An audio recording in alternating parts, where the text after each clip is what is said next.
Good morning, ladies and gentlemen. We're going to go ahead and get going here. It's 9 o'clock. Welcome to the Pennington County Planning Commission meeting of August 14, 2023. Recommendations of the Planning Commission on certain items from this agenda will be considered by the Board of Commissioners at their regular meeting on September 5th, 2023 at 10:30. And I usually advise folks, anything on the planning comes up at a specific time at 10:30, so you may have to still sit there and wait as they go through those items as well. When we say 10:30, it doesn't all drop the hammer type. Anyway, the Planning Commission utilizes speaker request forms, which are available in the commission chambers right at the back of the room.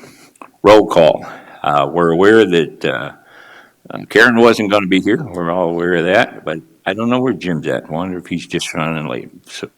So there's two members missing at this time. We do have a quorum.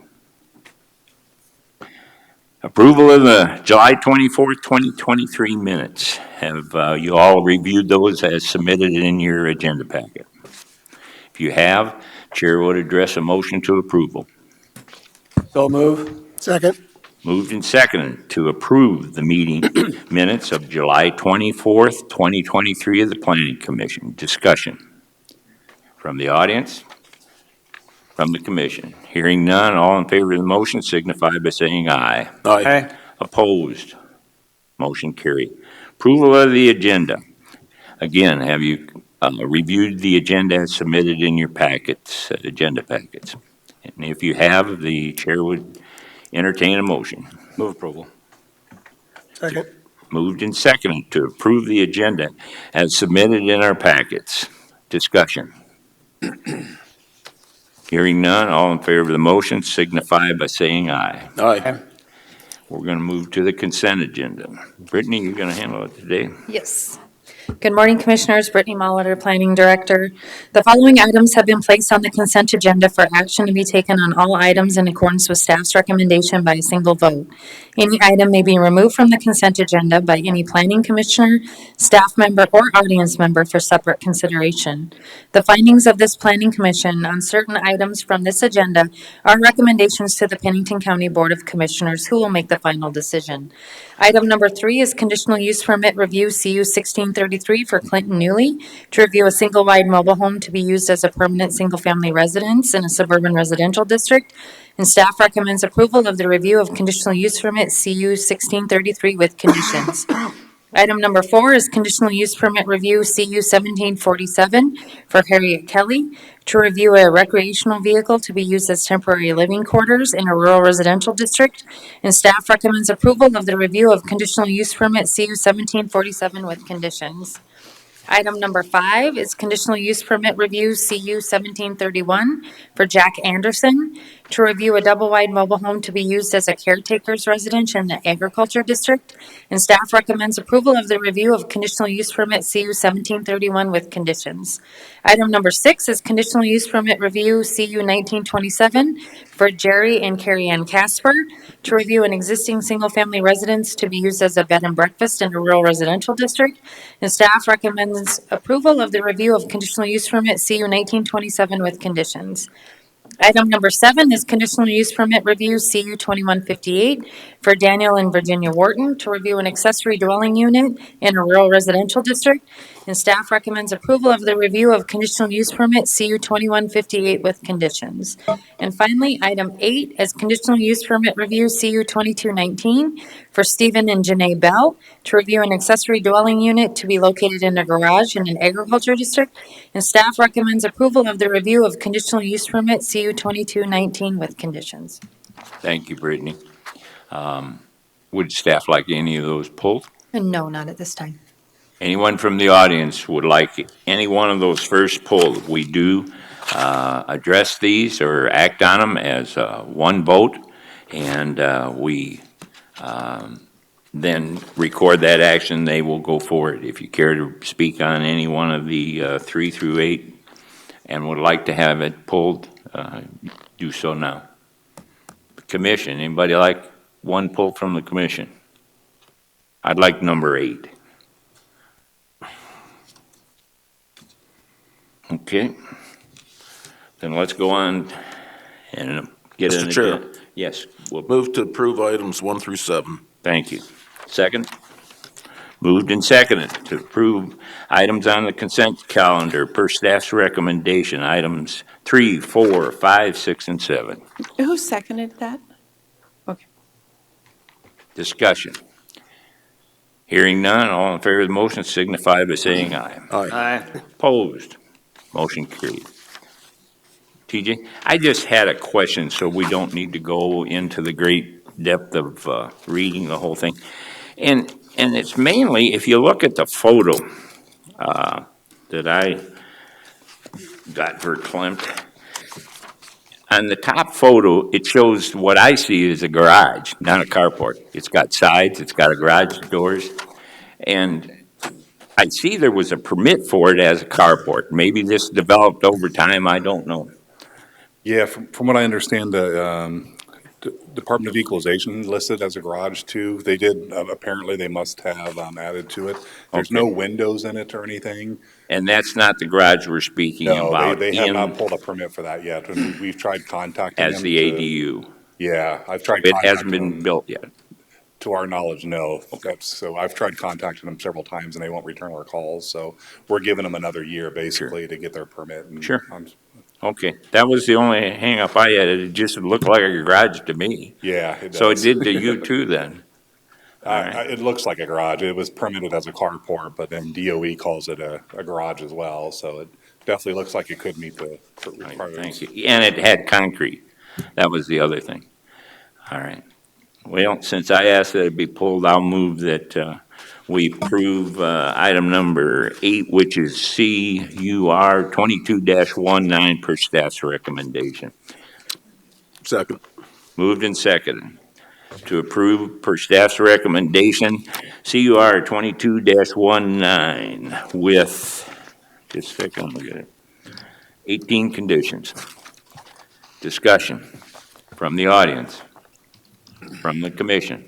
Hearing none, all in favor of the motion signify by saying aye. Aye. Opposed? Motion carried. And make sure the record indicates that we've got Mr. Coleman here. He Sorry may- about that. That's no problem. We're happy to see Changed you. watches last night, and these things have to be wound occasionally, I guess. We're going to move on to item number 9. Morning, Commissioners. Jason Tennyson, Assistant Planning Director. Agenda items number 9 and 10 both concern the same property. I don't know if you'd like to address those at the same time. So moved. Is there a second to that? Second. All right. It's been moved and seconded to address items number 9 and 10 for purposes of discussion, both by the audience, the staff, and the commission. However, we must remember that, 1, we have to have a 2/3 vote. Number 2, it is still voted upon. Each item will be voted upon separately. After that, any discussion? Hearing none, all in favor of the motion signify by saying aye. Aye. Those opposed? Motion carried. Go ahead, Jason. All right, Thank you. sir. Agenda item number 9 is Comprehensive Plan Amendment 23-07, and agenda item number 10 is Rezone 23-10. Comprehensive Plan Amendment is to change future land use from Agriculture District to Suburban Residential District, and the rezone is to rezone from Agriculture District to Suburban Residential District. The applicant and owner is Aaron Wells. He is in the audience if you have any questions for him. Property is located along Cortez Lane. It is 1 acre, currently zoned Agriculture District. Existing land use is vacant. Access is off Cortez Lane, and there's no special flood hazard area on the property. When basing our recommendations, we do take a look at the current zoning within 1 mile, within half mile, I believe. This is what you see, what they're proposing is suburban residential and how that compares to the agriculture district. This is current zoning within 1 mile. You can see suburban residential in brown, agricultural light green, Ellsworth in dark green, rural residential in yellow, light industrial, light purple, and the city of Box Elder in white. Future land use map is here. You can see all the same future land use designations on the left.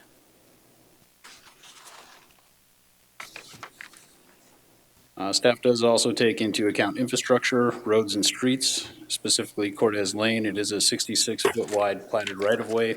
Currently, it is only 18-foot of gravel. Infrastructure is also provided via private water and private on-site wastewater treatment systems. Request was sent out for interdepartmental review. There were no objections or concerns received. Staff's analysis of the requests are that the subject property is located within the 3-mile plating jurisdiction of the city of Box Elder and Rapid City. On March 28th of 2022, Box Elder Planning and Zoning Commission approved a minor plat with the following staff finding. That subdivision of the parent parcel will require the landowner to rezone the property through Pennington County if approved. The subject property was subsequently sold to the applicant without the comprehensive plan or rezone being applied for or approved through Pennington County. Ordinance 14 standards require suburban residential districts to have a 24-foot paved surface. Again, Cortez Lane is only 8 feet of gravel. Public water and sewer are not available to the subject property, which is also something we look for in a suburban residential district. With that, staff recommends denial of comprehensive plan amendment 23-07 and rezone 2310 as roads and infrastructure do not support further suburban residential development. And again, the applicant is here if you have questions for him. That was my first question. Questions for Jason? Mr. Chair, Go right ahead. Jason, unless I missed something, what's the purpose of doing the rezone, or I'm assuming the way it's zoned now, they're allowed to build a residence on that? No, as They're it not. sits today, they created an illegal lot, basically. Oh, okay, I see. Right. Because the zoning doesn't match the lot Okay. size. Thank you. Additional questions for Jason? I have one. Any other of the lots in this plat that was run through, what is it, Box Elder, have they been developed or sold? No, the only other lot that was developed was the lot right here to the east. Assuming whoever the future buyer is of that property is going to be up against the same situation this applicant is. Okay, and the way Box Elder handled it, it looked like, I tried to read what they had, they did not, they put it in their findings, but they didn't necessarily put it like we do in a condition or something so that people know right up front. Is that, and they certainly, in other words, we have our requirements and they have theirs. So that's an unfortunate situation for the person that has the property, I would say. Correct. Yeah. We would have just had a red flag sitting right there in front of anybody looking to buy it.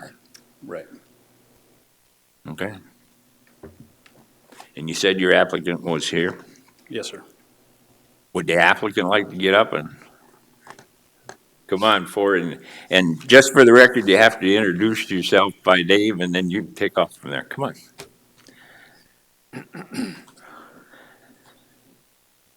on. My name is Aaron Wells. Like you said, I bought the lot with the intent to build a house on it. And when I went to apply for a building permit, that's when I found out all this zoning stuff was an issue. Through the process of buying it, going through the bank and the title company, everything like that, and several meetings, several times I went down to the building department at the county and showed them my plans, make sure everything was good on that side of things.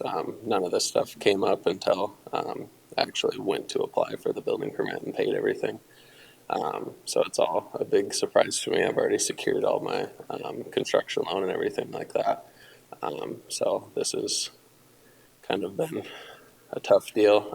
And then two, I think that they created 2 or 3 lots. They let them make 3 lots. So the one, kind of the weird shaped one with the small entryway, I think was also part of this. It's another one that they let happen. So they're all still 1 acre, just over 1 acre lots that are zoned as agriculture that now we're finding out they're not wanting to be rezoned. So I think that's all I have to say on it. Questions for Aaron? Mr. Chair. Go ahead, Ron. Jason, when was this platted? 2022, these 3 lots, with this new information, it appears that this lot, I know for sure these two lots were created at the same time, but if this one was included on that plat, So That would be the case. 2022? March of And 2022. did they go through our office to do that? No, they go through Box Elder because it's in their platting jurisdiction. I see. Additional questions for Aaron? I have one. Did you get involved or were you aware of the plating situation? No. He sold. Oh, you bought it after? Yeah, and I bought it as, I guess what was told to me is that it was a lot that was ready to build on, and I guess kind of an experience issue with not knowing how all that stuff works. Yeah. Okay. Any other questions for Aaron? And I'm not smiling because you're in a tough situation, and I understand that. And this dual authority level thing has really bit you. It has. And we all have a lot of compassion for that. But did you understand what I was talking about the condition with Jason? In other words, if the county, if we had done the plating on this, would have had a different situation for you to review as buying it. And I guess you're a lender as well. Yeah, that's was interesting after talking to everybody at Pennington County and stuff. They said that it's, yeah, had it went through the county, I would have known Right. immediately that was the situation. Mr. Chair, I'm going to ask the applicant a question. When you bought the property, were you under the impression that you could build a home on it? Yes, sir. Was it through a realtor? Private sale. Okay. It almost looks like you got to go back. It's more of a civil matter. Buying a piece of property, being told one thing, and then finding out what we're discussing today. I certainly don't want to add insult to injury either. Part of me is thinking if we denied, I would still like to put without prejudice at this point on it, so that if something happened for his situation, that at least he doesn't get charged again Right. for it. Mr. Chair, Yes. question for you, Jason.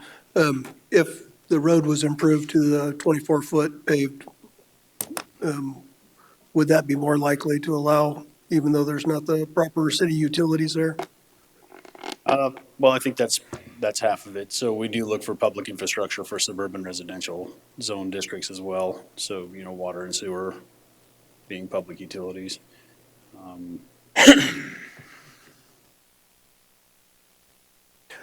I agree with Charlie. I think deny without prejudice, because I believe if the road had the right width and stuff, I would be more inclined to make an exception in this case.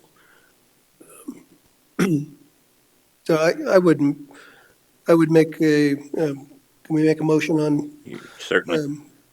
comprehensive plan amendment 23-07 to deny without prejudice? Second. Moved and seconded to deny CA 23-07 without prejudice. Mr. Chair, Yes. you might explain to Aaron what that means. Like, this is not dead in the water, this gives you a chance to see if we can't find a solution for you. You did a pretty good job. Plus, we're not going to double charge you. We're not going to charge you again when you come back. You've got an opportunity to put something together. I don't know. I think some people, you at least deserve to be sit down and negotiate something out to help you in the situation you're in. And we're not in a position to do that. Yeah. We have to address the ordinances as they're written. Yep. Okay. Mr. Chair, Yes. how would that road ever get paved? If you have to have one individual that now is going to be responsible to try and bring that road up to standards, how will we ever get somebody to come in and be able to build on that? I'm not so much thinking about that as I am the original property owner that he purchased from, since it was a direct purchase, that somewhere in the negotiations with the two of them, that they sit down with the county and talk about the different alternatives that are available to them. I guess that's what I'm thinking. I think that's what Ron's thinking. Yeah. Where are the alternatives? Yep. And they certainly know that the public utilities and the road would be a factor. Yeah, That's and I'm about not all I sure could say. how long that road is, and I don't see, can you pull that up and show us a big aerial of that?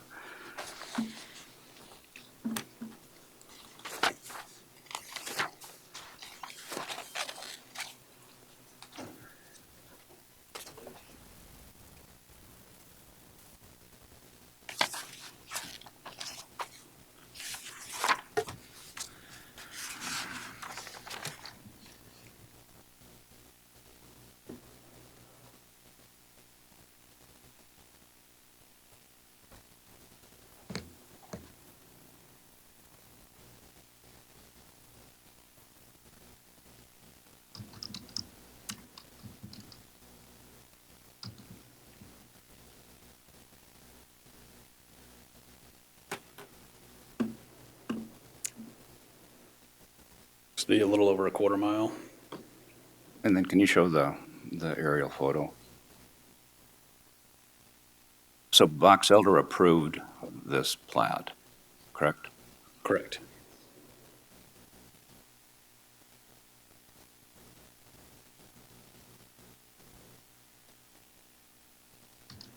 I just have a hard time believing that we're going to be able to come up with anything that's going to be feasible to make that a paved road 24 feet wide. I have a couple options. I can sit down with the applicant and discuss Okay. possibly moving forward. Okay. That would not involve the road improvements. Okay. That's all I have. That was where I was coming from too. I think there's room for some flexibility in this situation. I really feel it's unfortunate that it's not a noted condition on how they do it, and I doubt whether New Underwood, they're probably listening to me on the screen right now.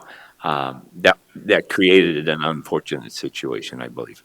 And it may or may not have, I don't know. But I mean, from reading it, it appeared to me that was a stumbling block. So I'd like to see the individuals sit down and talk to the county and see if we can be flexible in the future to help a bad situation out. We've done it before. Yes, Mike. I have a question for Mr. Wells. Are you on a timeline to get this thing built? Do you have to be out of something in time, or? Yeah, so I don't own anything now or anything like that, but the bank, they have a year timeline with my construction loan that'll be the end of it. So When did you get the construction loan? Probably about 3 months ago now. Okay. Yeah, we need to get going on it then. Yep. But time is a factor too. Mr. Chair, Ron?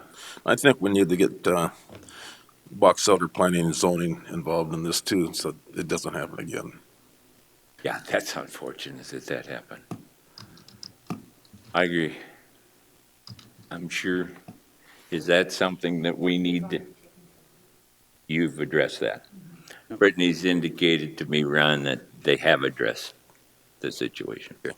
All right. We do have a motion on the table. Anyone else here to speak on this matter? All right. All in favor of the motion signify by saying aye. Aye. Opposed? Motion carried. Thank you. Thank you. Thank you, Aaron. Good luck. We're going to move on to the next one, which is number 11, which is the second half of Mr. addressing. Chair. Oh. Chair, we need to vote on We number have, 10. we have two motions on that. We only, You need to do the rezone Correct. motion too. There was two That'd be- motions. I think we're doing number 10 now. Right, that's what I'm saying. We're going to move on to 10, so we've I got thought to I do a heard- I motion. thought I That's- heard 11. You guys didn't let me finish, so we got to make a motion for that as well. Okay. Thank you. I always enjoy the help. Don't take me wrong. Mr. Chair, Yes. I'll move to deny without prejudice rezone 23-10. Second. Moved and seconded to deny without prejudice rezone 23-10 Discussion from the audience, from the commission. Hearing none, all in favor of the motion signify by saying aye. Aye. Opposed? Motion carried. On to item number 11. Agenda item number 11 is Planned Unit Development Overlay 23-06 to allow a recreational resort. The applicant is Horse Creek LLC. Agent is Garrett Kuchenbecker. Location of the property is 23570 Highway 385. It is 18.07 acres, currently zoned commercial district. Existing land use is a campground.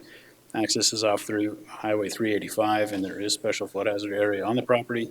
If you recall, this has been continued from the last couple of months from all the planning commission meetings to give the applicant time to address the floodplain issues as well as the on-site wastewater treatment system. So just an update, the applicant has completed anchoring of all the park models, and I did approve the floodplain development permit last week.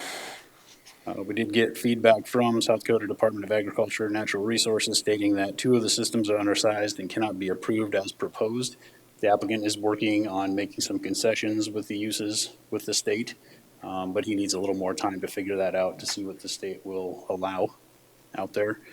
So with that, staff recommends to continue Planned Unit Development Overlay 23-06 to the September 11th Planning Commission meeting to allow the applicant time to address those concerns. Thank you, Jason. Questions for Jason?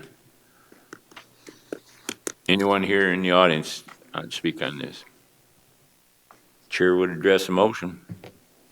Move to continue. Second. Move to continue per staff's recommendation. Did you get, I thought I heard a second from Kevin down there, which, the first Kevin. Okay. All right, we got it covered. Thank you.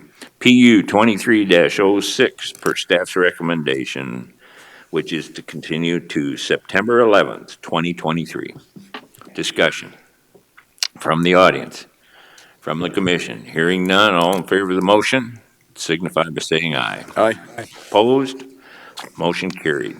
We're on to item number 12, and I would like to indicate that we should have 2 folks on Zoom.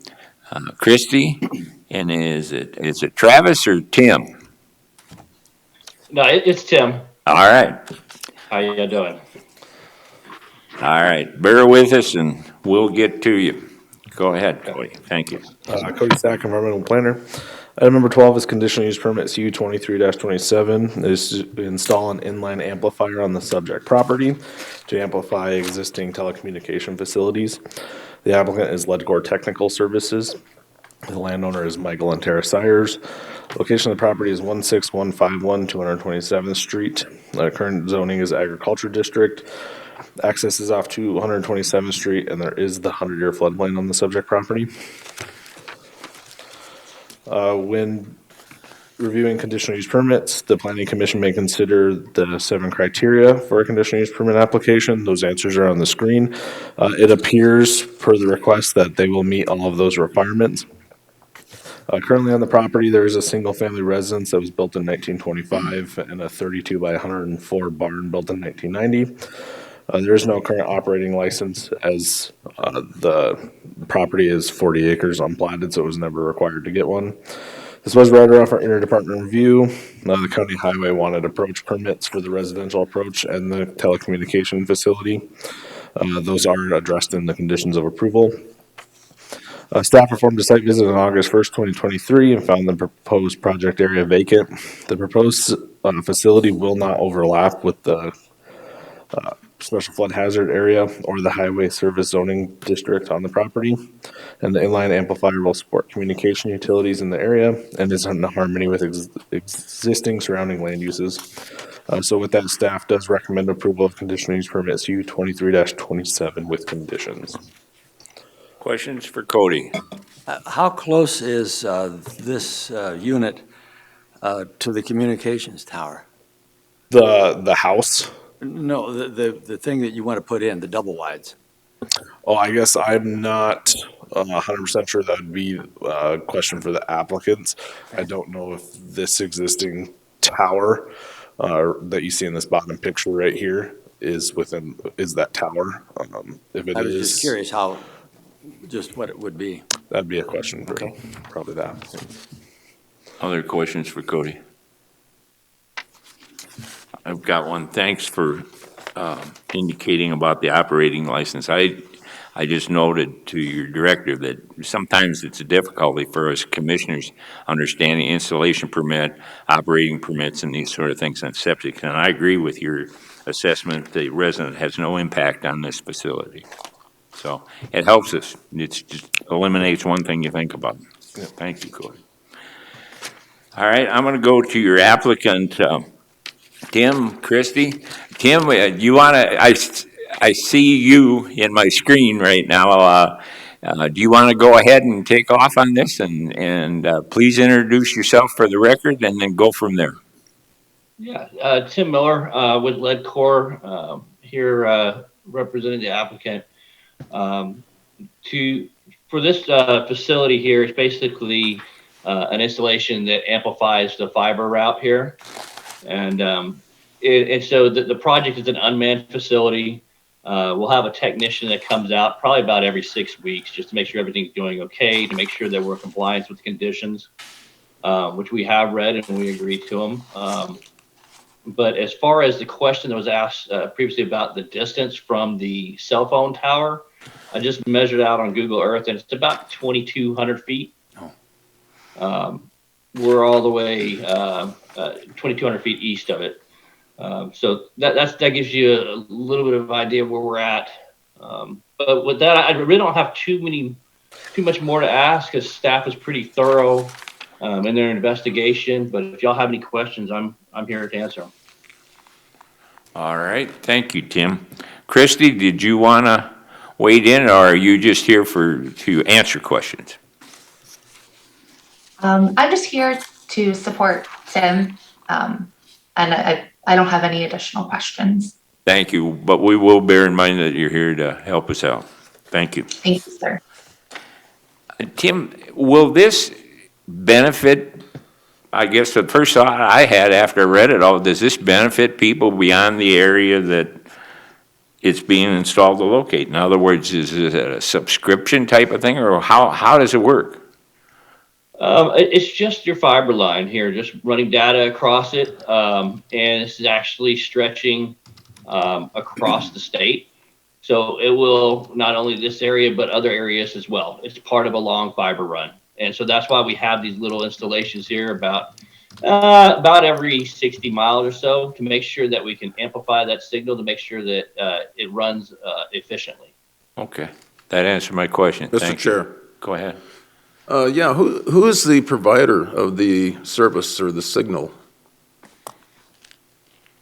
The provider? Oh, this is actually run by, the fiber line is actually part of our division of LedCorp Technical Services.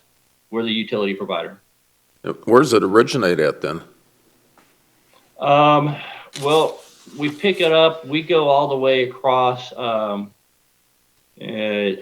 I don't know where the actual origination is. I can't tell you off the top of my head, because what we do, we're running through South Dakota as our fiber line, and where they go from there, I don't have all that information.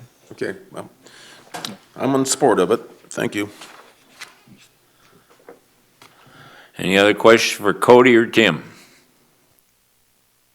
Is anybody in the audience here to speak on this? I don't have a speaker request form, but we don't deny people the right to speak if they're here for something. Chair would address a motion then, if we have no more questions for either. Move to approve conditional use permit CU 23-27. Second. Moved and seconded to approve conditional use permit 23-27 per staff's recommendation, and 9 conditions are indicated. Discussion from the audience, from the commission. Hearing none, all in favor of the motion signify by saying aye. Aye. Opposed? Motion carried. We're on to item number 13. Good morning, Kelsey Roush, Planning Department. Item number 13 is a minor planned unit development amendment to live in a recreational vehicle while building a single-family residence. The property is located inside Rushmore Ranch Estates. It is currently vacant. The property owners have already installed a septic system. the first, I believe, 11 conditions showing in there is pertaining to this exact property. The rest is just all the plan unit development conditions.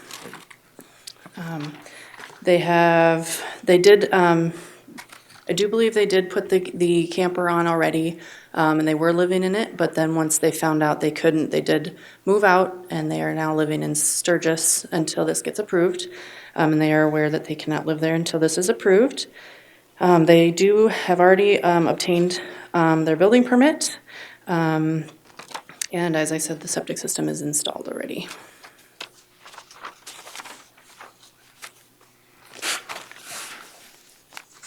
Questions, and they are in the audience, so it's, if you have questions for the Questions for applicant. Kelsey? Do your applicant here would want to speak? They are here. I don't know if they want to speak or not, or if you just have questions. They're here to answer questions. Yes, they are here. All right, very good. Chair to Mr. address Chair, a motion. I'm going to go ahead and move to approve PU Plan Unit Development Amendment PU 23-08 with to live in that RV on a temporary basis with 24 conditions. Second. Second to that? Second. Been moved and seconded to approve PU 23-08 per staff's recommendation with the 24 conditions. And of course, Kelsey noted that the first 11 are the only ones that really truly involved the request before us. Discussion from the audience. From the commission. Hearing none, all in favor of the motion signify by saying aye. Aye. Opposed? Motion carried. Thank you. On to item number 14, I guess. Cody Sack, environmental planner. Item 14 is minor plat MPL 23-18.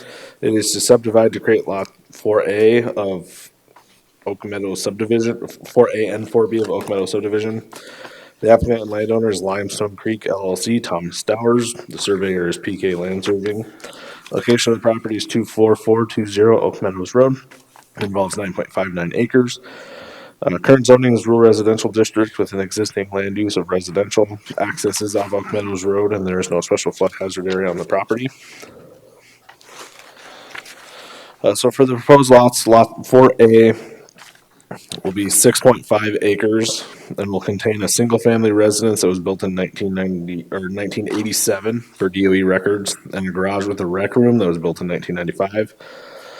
The applicant does have a current on-site wastewater treatment system, COSD 20-0056, and I believe that the applicant has applied for another one to upgrade that septic.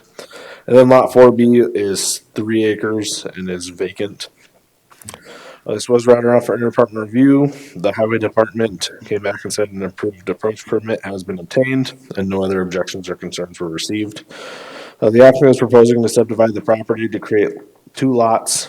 Oak Meadows Road is a developed 24-foot wide road maintained by the county highway department. The property is currently zoned rural residential district, which conforms to the proposed lot size, and the applicant plans to place a residence on lot 4B. Although Oak Meadows turns into a private access easement, the road does connect through to Ghost Canyon Road. If you read our definition of a dead-end road system, it just says all roads within the dead-end road system. It doesn't differentiate between private or public as long as the road connects through to have 2 accesses of ingress and egress. So therefore, it doesn't meet the requirement considered as a dead-end road system. Also, this lot was 3 lots at one point in time. It was combined into 1 lot in 1987. So the applicant is subdividing 2 lots, so there's still less density than there was out there when this subdivision was originally created. So with that, staff is recommending approval of minor plat MPL 23-18 with conditions. Thank you, Cody. Questions for Cody? Question, the analysis, E, and you've got the private access, therefore it does not meet the requirements, blah, blah, blah, to be dead-end road. This morning we received this. Now, does this change anything? So that That'd be the one where she was talking about a dead end, that it is a dead end road system because it comes into an access. So it is an access road, but like I said, if you read the definition in our ordinance, which I do have.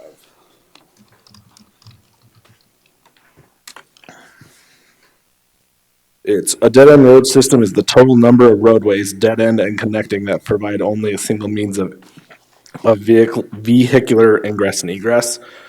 In an emergency, there's still two accesses of ingress and egress. If there's a fire up here, you can still go down south. So the road doesn't meet the definition of a dead end road system in the planning department's eyes. So if this were a Forest Service road that was passable, it would be considered the same? If it was like a actual developed Forest Service road, yeah. I mean, a 2-track trail isn't considered a road, but, for instance, like Mystic Road is a Forest Service road that's a well-developed road for access.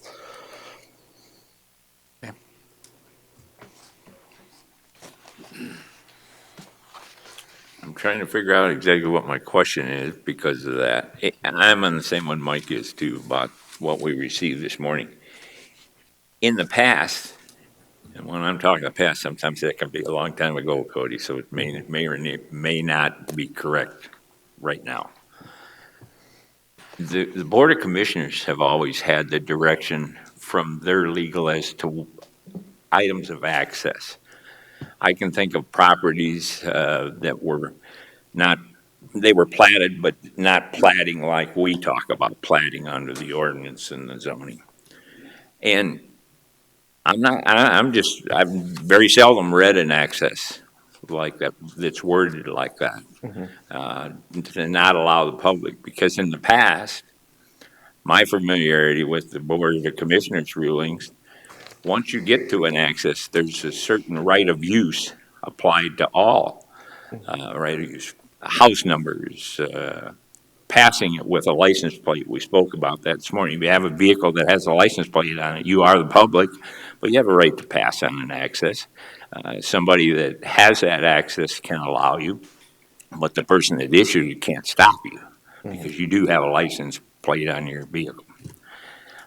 Is this something where I'm headed with this? Is this something we should look at and get more direction on before we send it to the Board of Commissioners, or? So a minor plat doesn't go to the Board of Commissioners anymore. Oh, that's right. It stops here. I will say I don't have a picture of it, but there is a sign out there at the easement that says local traffic only. It doesn't say like private access easement, no trespassing. It says local traffic only. So depending on, I guess, what your definition of local traffic only, to me, local traffic would be people in that subdivision. Wow. And we're not talking about access year-round. The dead-end road system is for emergency purposes. If it's in the best interest of the public to go across that access easement to get out, I don't think there's anybody that says that.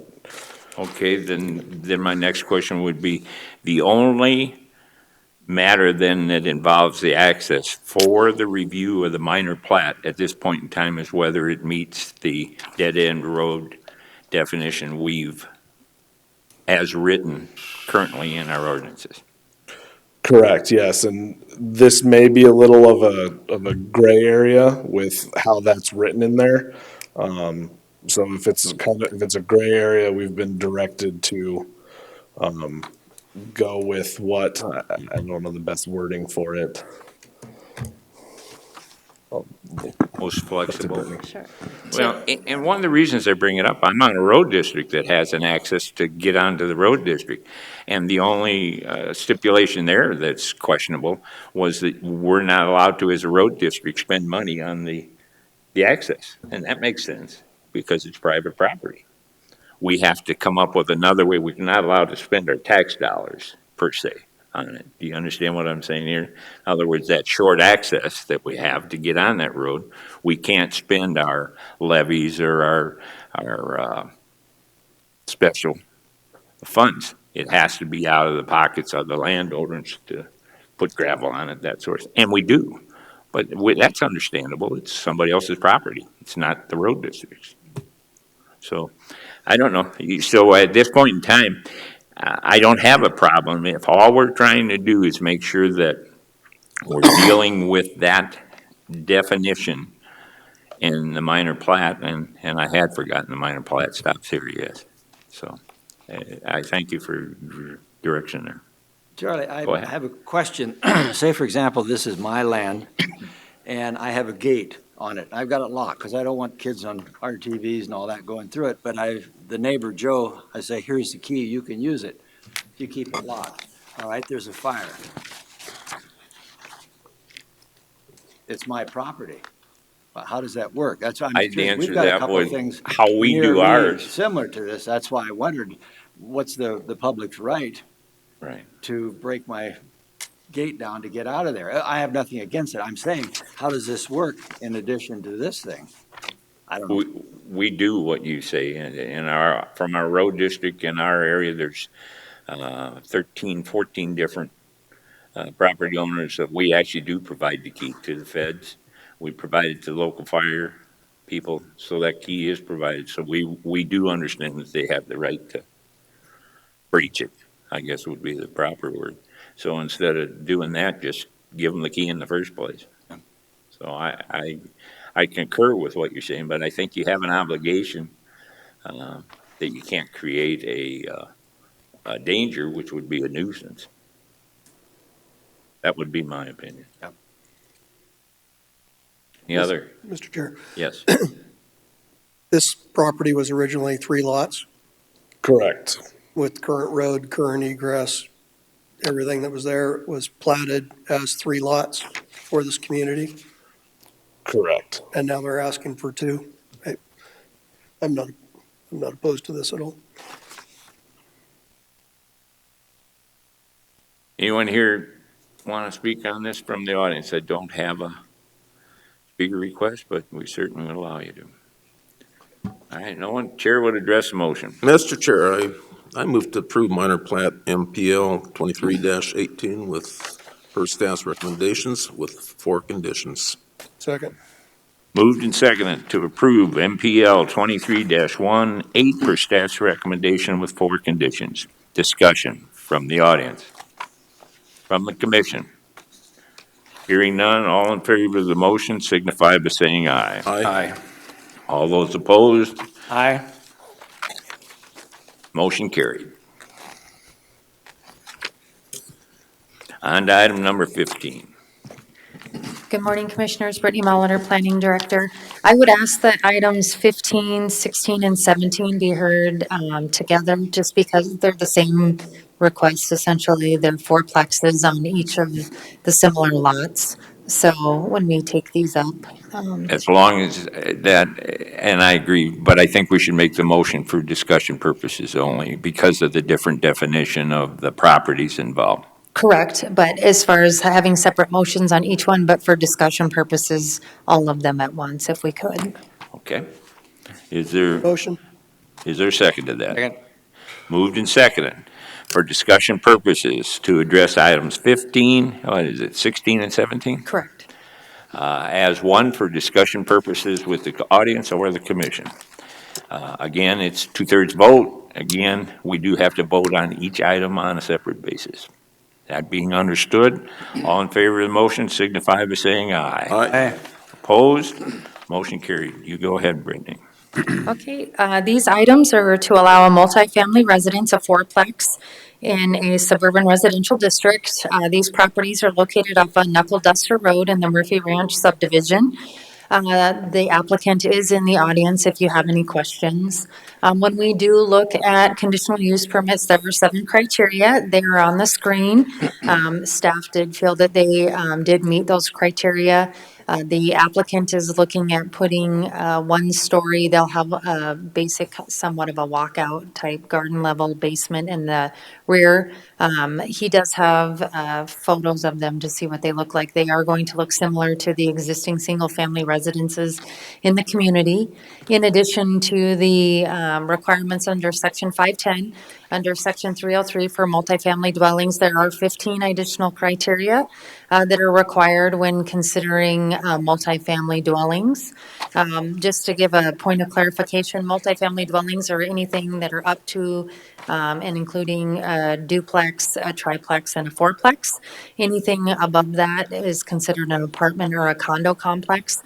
So for the purposes of this, the multifamily means no more than 4 units.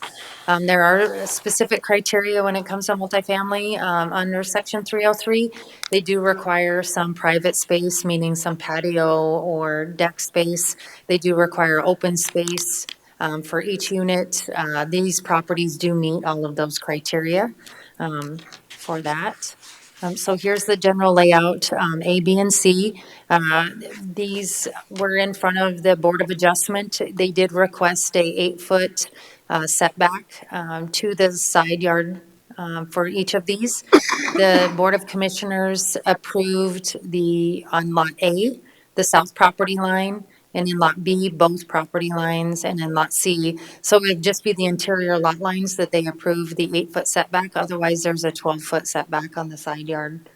So on that north property line and on the south property line, there are 12-foot setbacks.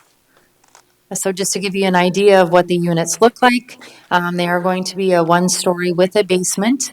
The exterior units have a 2-car garage, the interior units have a 1-car garage, and they do have basements. They're 3-bedroom units. And this is basically what the lot layouts will look like on the lots. So with that, staff did recommend approval of these with conditions. So.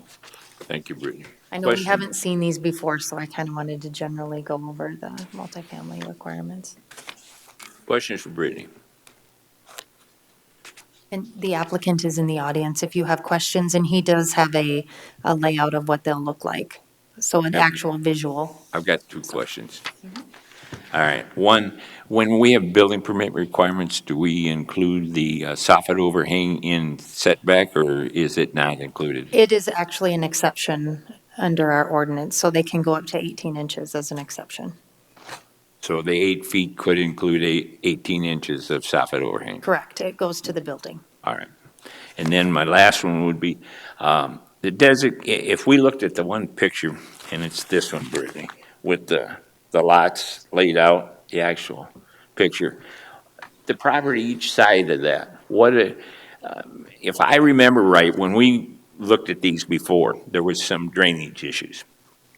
Correct. And the drainage. I assume that's going to be involved in when you issue building permits, the drainage issues get met during that sort of thing without any special engineering. Is that correct? Actually, the drainage improvements were already put in as part of the plating process with the city of Rapid City. All So right. there is a major drainage easement, and he's already put in the drainage infrastructure. Okay. It was approved by County Highway and by the city, so that has been That answers implemented. that. And then the properties each side then aren't as big a factor for me. In other words, if they hadn't been there, I wanted to know each side, what are they laid out for? Is that already? This is already developed. This is a single family. There is a 12-foot setback on Okay. this side. This is already developed, and there is a 12-foot setback. Answered my question. Thank you. Applicant is here and would like to speak? Okay. Any questions for the applicant? Mr. Chair, the only Yes. thing I'll say is that in front of the commission, we vetted this pretty well. And so, with that being said, as a commissioner, I am in support of this. Okay. Any other comments or questions? If the applicant has the visual of the building, I'd be interested in seeing that. A couple different buildings that I've done. These particular ones are going to have a rear elevation, so we're looking at front view on the back.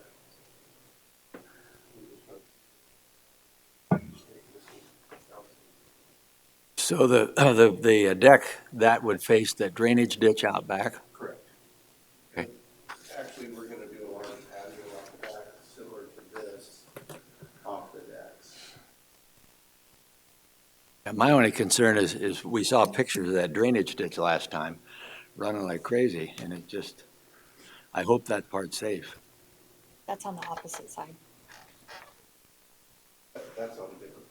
Right. Yeah, that's actually on the west side. This is the east side of the Murphy. So what is this drainage ditch back then behind this? Is that connected to that other one? Yep, there's a drainage easement right here and a drainage facility. There's some drainage that comes through here. And so, and for part of this development, so that's what that takes care of. Okay. Yep, so be it. Thank you, Brittany, for summing up. Any other questions for the applicant while we've got him here? Thank you. I appreciate it. Thank you. Chair to address a motion. Mr. Chair, I move to approve conditional use permit CU 22-31 with conditions per staff's recommendations. Second. Moved and seconded, and we are voting on these individually now. Conditional use permit CU 22-31 per staff's recommendation with 7 conditions. Discussion from the audience, from the commission. Hearing none, all in favor of the motion signify by saying aye. Aye. Those opposed, motion carries. On to item number 16, chair needs a motion. Mr. Chair, item 17, move to approve conditional use permit CU 22-33 to allow a multifamily residence fourplex on the subject property with 7 conditions for staff's recommendations. There's a second. Second. Moved and seconded to approve per staff's recommendations, CU 22-32 and 30. He made a motion for 33, Okay, and we'll have to go back to 32. all right. We skipped one, Ron, is what she's saying. We're going to stick with what you said, just for the record. You said 17, item 17, so we're voting on 17, but we're going to come back and pick up 16. Correct. So Yep. the truth Item is we've got to 17. vote on the 16 before we vote on 17. We can leave that motion. Okay. Unless you care to amend your motion to 22-32. We can wait. All right. Very good. Chair would address a motion on CU 22-32. And then we'll move on. Move to approve. Second. Move to approve. And second, item conditional use permit 22-32 per staff's recommendation. I believe it's the same conditions. 7. Discussion from the audience, from the commission. Hearing none, all in favor of the motion signify by saying aye. Aye. Opposed? Motion carried. Now I have a motion on the table for item CU 22-33 to approve per staff's recommendations with the same 7 conditions. Discussion from the audience, from the commission. Hearing none, all in favor of the motion signify by saying aye. Aye. Opposed? Motion carried. Thank you. On to item number 18. Cody Sack, environmental planner. Item 18 is conditional use permit U 23-26. It's to allow for motor vehicle rentals on the subject property. The applicant is Team Car and UTV Rentals. Mike Wagner is the agent. The landowner is Jeff Devaney. Location of the property is 23855 Highway 385. Current zoning is Highway Service District with an existing land use of retail establishments and commercial. Access is off 385 and there is a 100-year floodplain on the property. Again, the zoning ordinance lists 7 factors that the planning commission may consider in review of the conditional use permit application. Those answers are on the screen. During the review, it appeared that the subject property and the requested use meet all of those requirements. Currently on the property, there is a 50 by 100 unfinished commercial structure and a 14 by 22 commercial structure, both of which have building permits.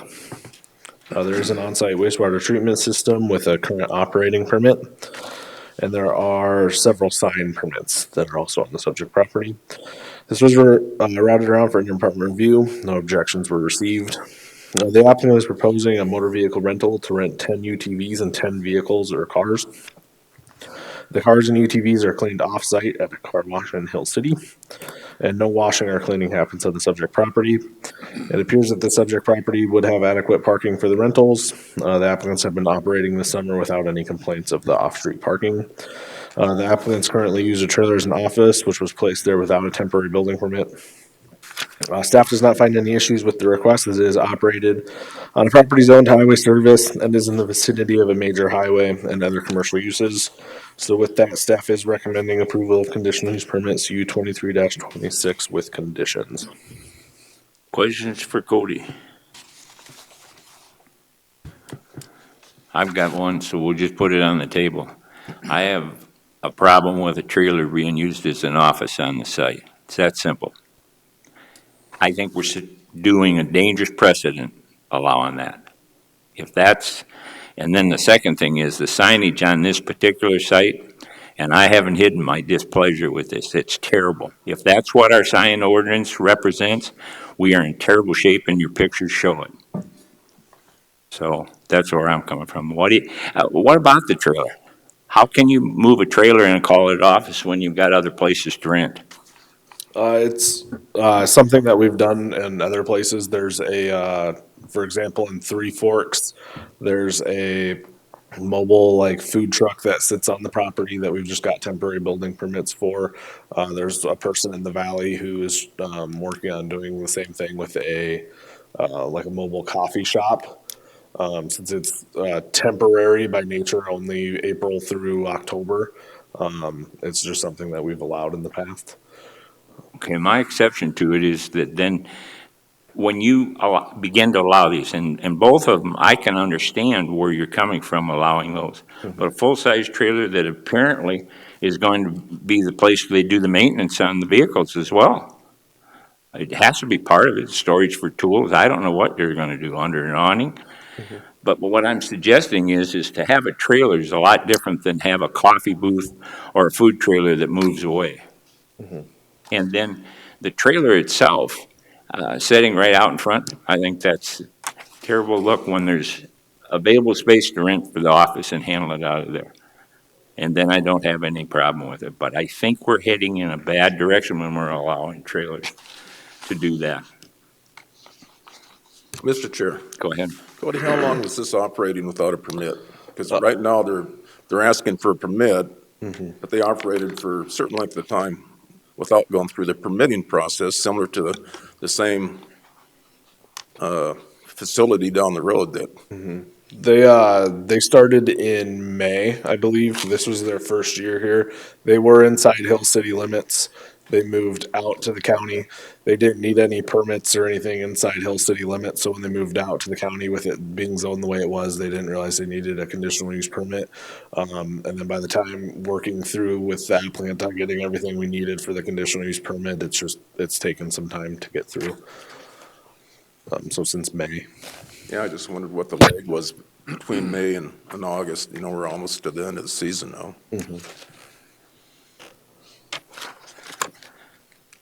Okay. Any other questions for Cody?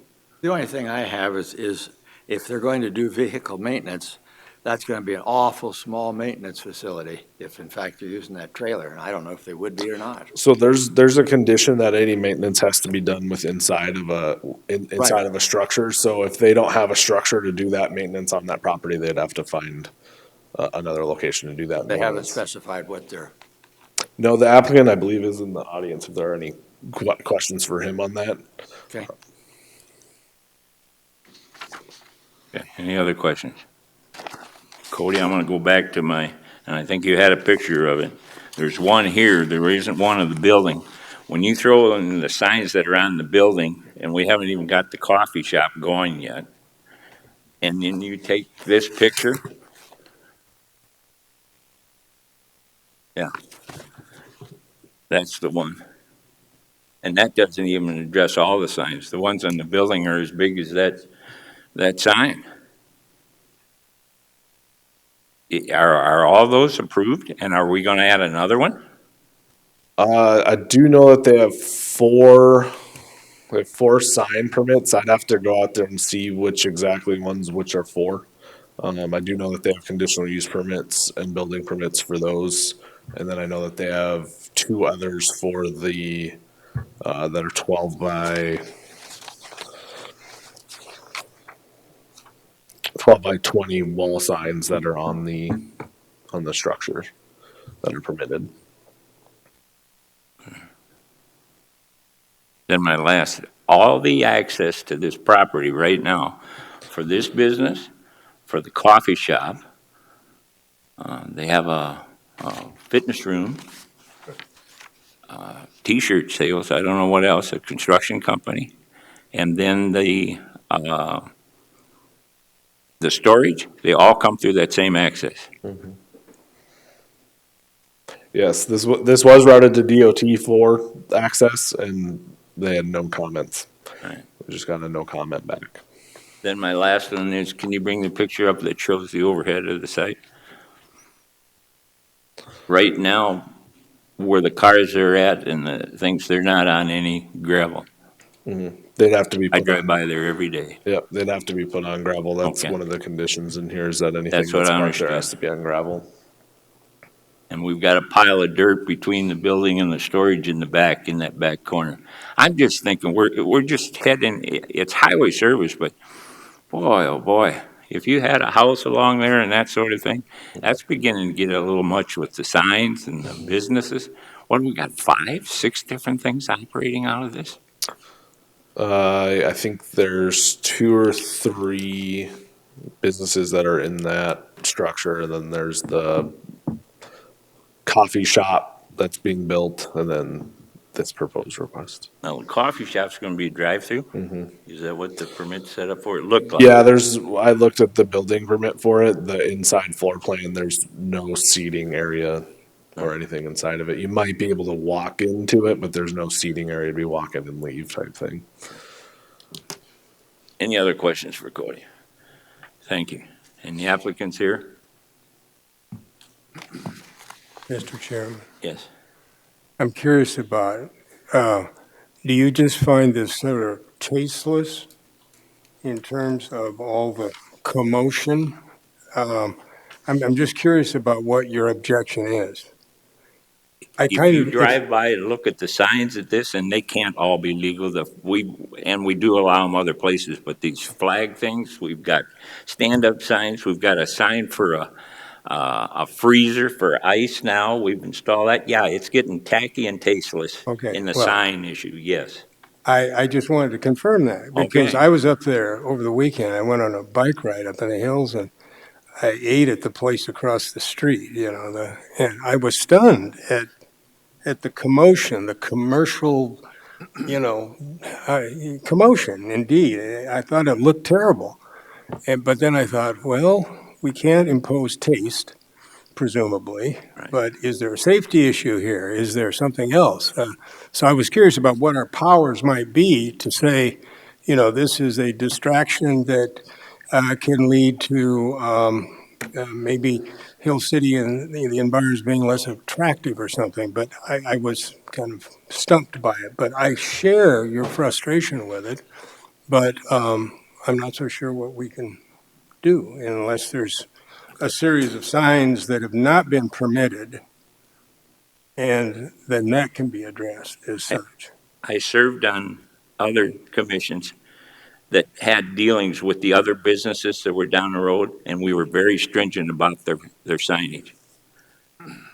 There's a side-by-side place right down the road, Adventures or whatever it is. Oh, yeah. Mhm. That signage went through how many different, before we would approve how they put that sign there. We even had problems with the color with it. That was years ago. I mean, my memory hasn't faded that far. We did the same thing with the firehouse and the vehicles that were put there. There was a lot of discussion about that. And I can't see this fitting in with that. It doesn't make sense. If I was the guy running the motorcycle place across the street, I guess I'd be adding more stuff too. And I'm still unhappy about us allowing that highway sign you could see from an interstate out there. That was misread. I'm sorry, there's no way. It was supposed to be 250 feet. That's what we had for off premises, not 4 of them to total. this particular site is a sign problem for a scenic byway. And we don't have any rules apparently to take care of that.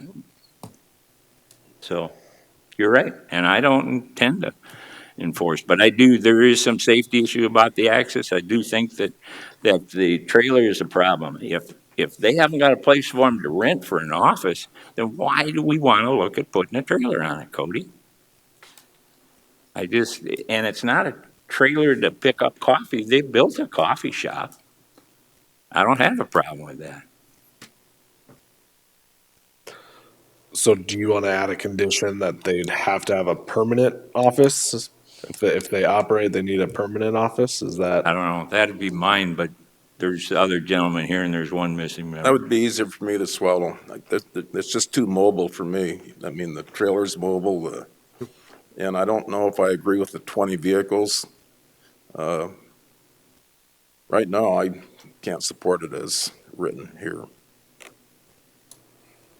The truth is, Cody, I drive by that all the time. You know that because I live the other direction. And we approved like 38 vehicles for the side-by-side, the adventure thing. That thing's closer to 50 to 60 vehicles are there all the time. So we don't have an enforcement setup that can do that. So I'm also in bit with Ron on that too. The 20 vehicles, I mean, if business goes, it'll be 30 vehicles and we aren't going to be out there enforcing it. Or asking them to come back in and reapply to get their vehicle count up. It just doesn't go. So the vehicles, I think, are shaky, but the trailer, I can't accept that. I don't like the look of it along the road. See, the facility, what's the name of the facility down the road?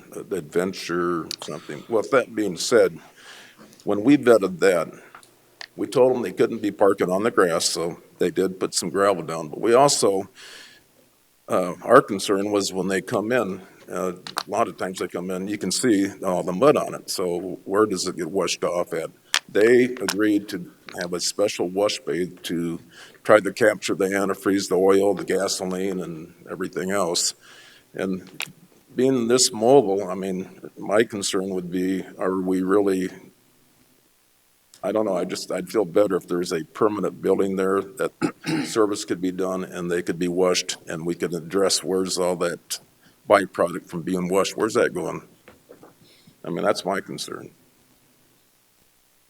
Well, Mr. Chairman, I think the more investment you make, the better the operation, of course. And when you put in a permanent structure, more or less, I think you make more of a commitment, maybe, as a business person. And that's what I'd kind of like to see there. And a more permanent structure in the office and so forth, I think would imply that they were, going to be around for a while. And I think that kind of helps to clean up some of the commotion, the commercial distractions and signs and stuff.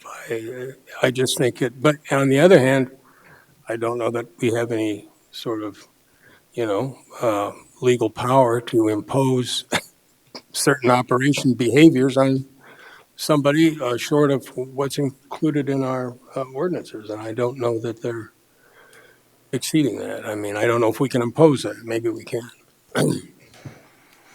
The one Ron's referring to before Mike, and then I'll get to you. The weed folks came forward and didn't want the weed seeds, and that was definitely a big part of the wash operation. I remember that I hadn't even thought about the vehicles carry weed seeds in the dirt and whatnot that they carry. So I just wanted to put that in. It wasn't just something that Cody or the planners came up with. There was actually recommendations to, let alone the oil and the antifreeze. Go ahead, Mike. Over the weekend, I talked with a gentleman a retired fellow that just lives up the road in behind there. And he didn't realize that Devaney was coming to us on this thing. So he asked me, he says, what's going on? He says, it looks like a fireworks thing. I mean, the people up there are upset. I'm surprised they haven't come in, quite frankly. But if you talk to them, I mean, they don't understand it.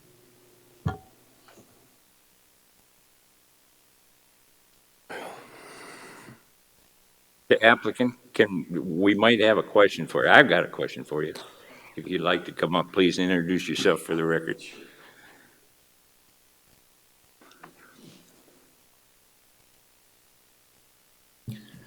Mike Wagner, owner of Teen Car and UTV Rentals. Mike Charlie Johnson, and I'm the chair. Would you rather have, you've listened to some concerns here. Would you rather have another opportunity to sit down and review this in regards to conditions that might be able to be workable under what you're trying to do? We have been, I've heard everything you've said, and Sure. we're heading the direction that you're looking for us to head. We're trying to buy property to put a building on to do this business. We were kind of blindsided at the end of last year. We've been in operation for, this will be our 7th year, okay? And we started out in Custer at a KOA. Actually, no, we started at the airport. First just renting cars. And then somebody came in and took our spot there. So they basically said, we don't need your services anymore. We moved down the road to just outside of Custer at the KOA, the Custer KOA. And we're there for 2 years.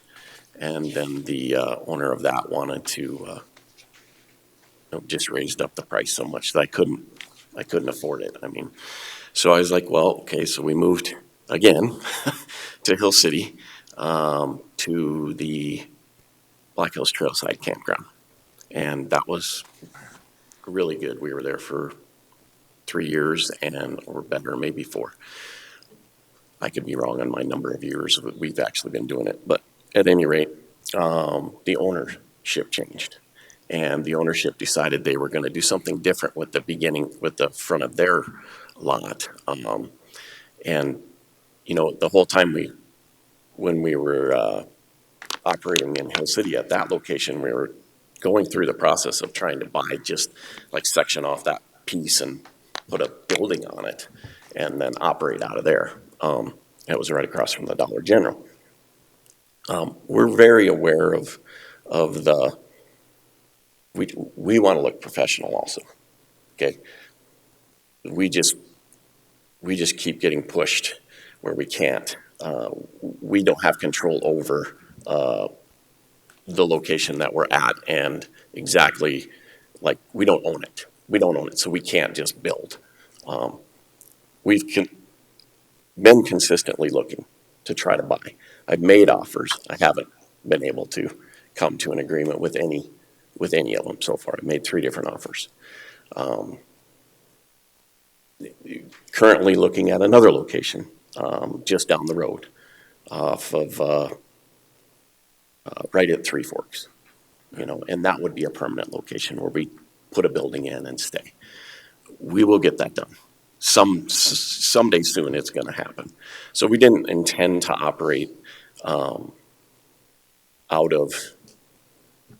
we didn't think that we were violating anything when we set up operation there, because I was in Hill City, like Cody said, and we were on the same highway. We were just in city limits, not outside city limits, and I didn't realize that there was an issue. Then when I called the county and asked, or my son did, and they said, well, we think you need one. And I'm like, okay, well, you think you need one? Well, let me do my own research. So I looked at all of the rules and regulations on the county website. I saw that retail sales was a qualified use of that property, and I looked up the definition of retail business according to South Dakota codified law, and it specifically says rental vehicles. I said, that's me. And I stopped, and I just went ahead and made the deal with Jeff to, operate in the front there. As far as all those other signs go, I only have my trailer, guys. Yeah, I know. I'm not putting I asked them to move those signs because I wanted to be seen. It almost And they're just detracts putting, from yours. they just keep putting more signs in front of me, and then we take them down, and then they put them in front of me, and then, so it's kind of been a little bit of a battle there with the t-shirt shop and Jeff on that, but All right. I would love to Can I clean ask that you up, to be guys. patient, Cody? We have looked at other items where it was a temporary use, with a specified time and a renewal process if that time drop dead date wasn't met. Um, Is that something that you could sit down and discuss and look at conditions based on that? And what I'm getting at is one of my concerns about the gravel, for instance.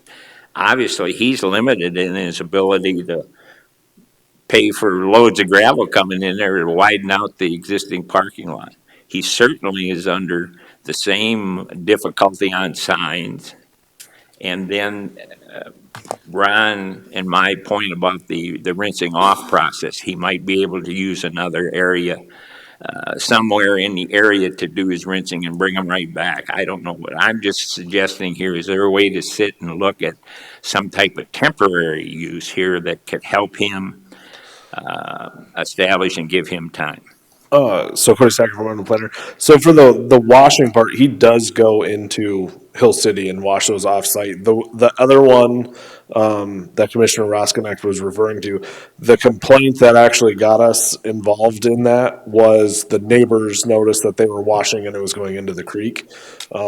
There's no visible even evidence that they've ever washed anything on this site, so staff, since the applicant does go into Hill City and wash them inside Hill City at a car wash, he has an agreement with a car wash in there. Staff wasn't concerned with washing vehicles on the site because there was no evidence of washing vehicles. Yeah, and we don't maintenance anything there. We don't wash anything there because we knew that was an issue anyways, and we understand that. So we have, for our side-by-sides, that's what gets muddy and dirty and might haul in seeds. Those things, they come in and they're supposed to be washed when they come back to us. If not, we charge them a fee and we run it back into Hill City and wash it at the car wash. So, yeah, we'd love to be able to wash them there, but we never have. And we don't wash our cars there either. We don't maintenance anything. I have a shop.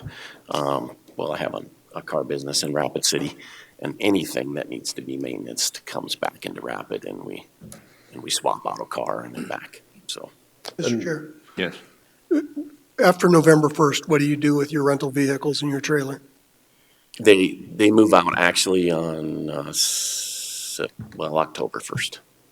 October 15th, I'm sorry. October 15th is when our agreement was with them. It comes back to Rapid City, and we're out of there. And then we move back. Typically, we move back in May and go to October 15th. Seriously, though, about right after Labor Day weekend, it really, really slows down anyways.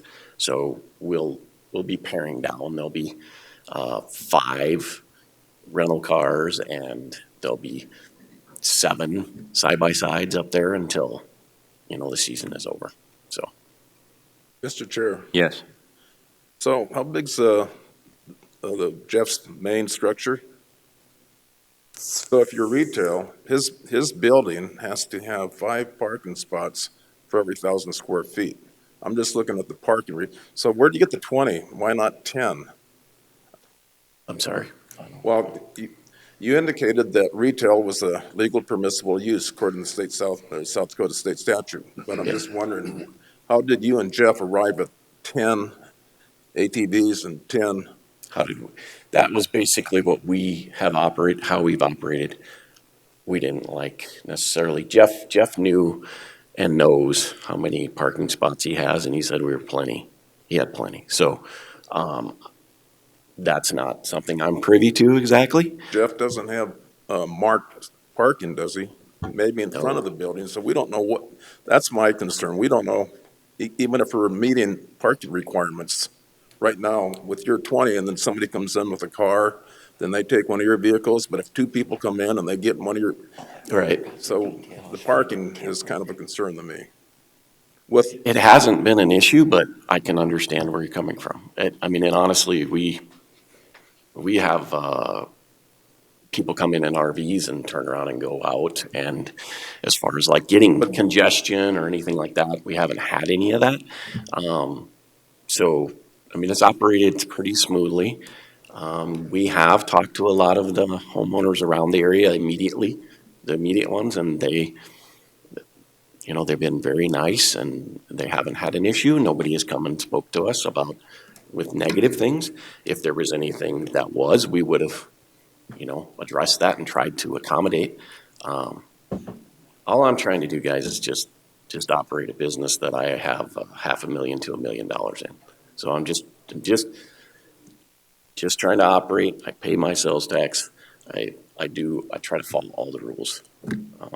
You know, since I opened up with concerns about the signs, I certainly wouldn't be adverse to continuing this and giving, we're in a time in the season already where he's getting near his declining time of his retail sales. Give them some time to take a continuance, give them some time to sit down and talk about it temporary. That could be switched to a permit or whatever, but we've done this before. I think we did it on a coffee kiosk somewhere. I remember sitting through one of those. I'm just saying, even my unhappiness with the sign doesn't reflect, it reflects on the location, not your business. I just want that. And give them some time with our planners and whatnot that could be done. Question. So if you don't find any place to move this year, you're planning on next year coming back again? That was my intention. I mean, that Jeff Yeah, is. I would love to. I mean, the location has worked fine for me. I don't like moving. Yeah. It's hard on business as far as like advertising and, you know, if you're constantly moving, it looks like you're not a stable business. And, you know, I recognize that. I have multiple businesses. I understand it, and I want a permanent location. Of course, you have to build to a point where you can afford to do that, and I have to know that the market's there. I do. At this point, I know that we know what we're doing, and we can operate, and we can be profitable, and I can employ, you know, 3 or 4 or 5 people in the area. I can contribute to the community as far as paying my taxes, and I fully intend to have a location, permanent location, in the near future. I mean, I'm making offers. I've made 2 or 3 in the last year. They just haven't happened. You know, I'm not willing to overpay. I have a certain budget I have to be in. There's another, like I said, there's another location right down the road that just opened up. That would be good, but, you know, the money has to be right. The deal has to be right. If I don't find another location, I would love to come back here. But I'm willing to do whatever you guys want me to do as far as, I mean, what's in my ability, I guess. You know, I don't own the place, so I can't change a lot of the signage. But I'd love to have the whole ditch cleaned up and just have the, you know, what's on the building. And I don't necessarily need another sign other than my trailer. My mobile office has it on there, so that's fine. But in the future, when you have your own building and your own location, you put up a sign, and then you don't have the mobile anymore. Mr. Chair, Yes. I'm assuming if you're in the rental business that you don't have all your inventory there most of the time. It's probably out. Yeah, most of the time it's gone. It's been a kind of a weird summer again.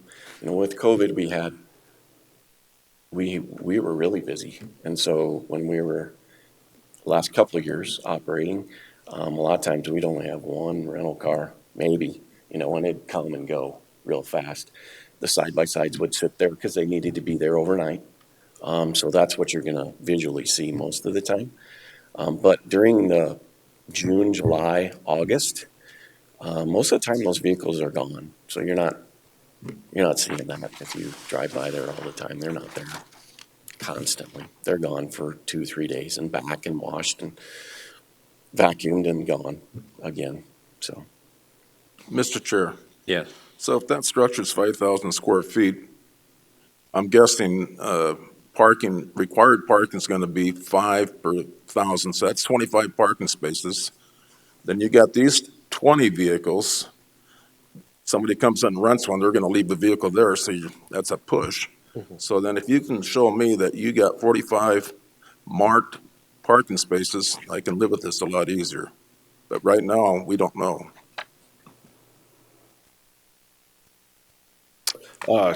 Co-stack environmental planner, I would have to look at Jeff's site plan again. He did have quite a few,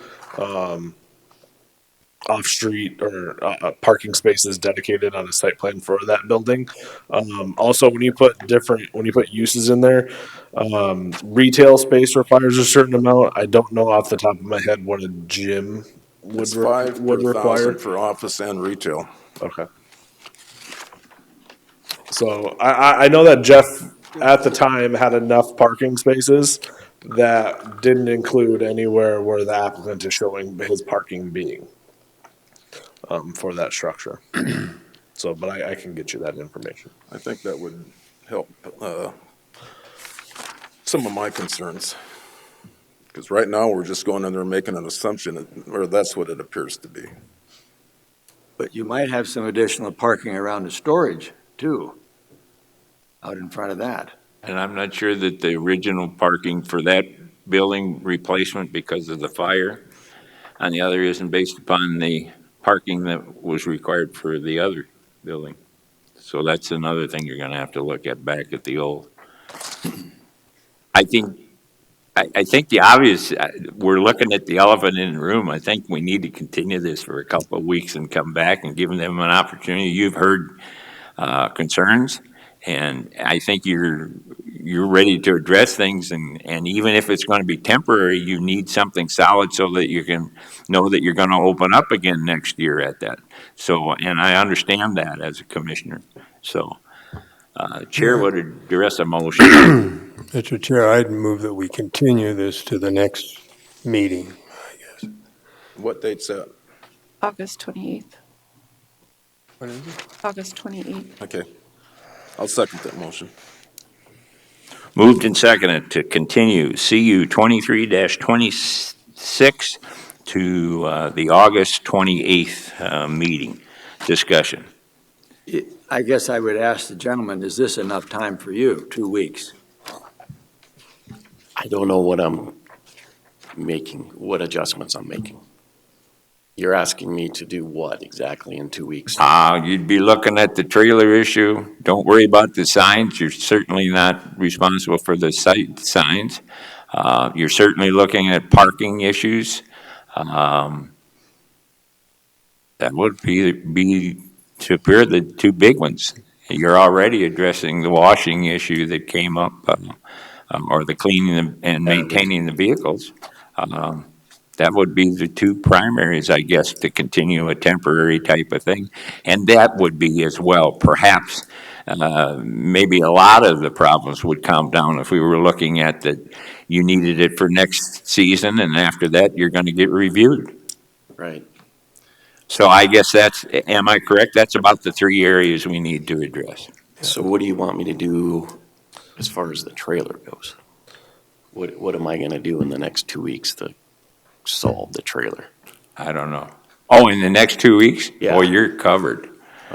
It would appear you're covered for this season by the time we get this all into play. November basically, 1st is going to be on us. Want me to have a different structure for next year?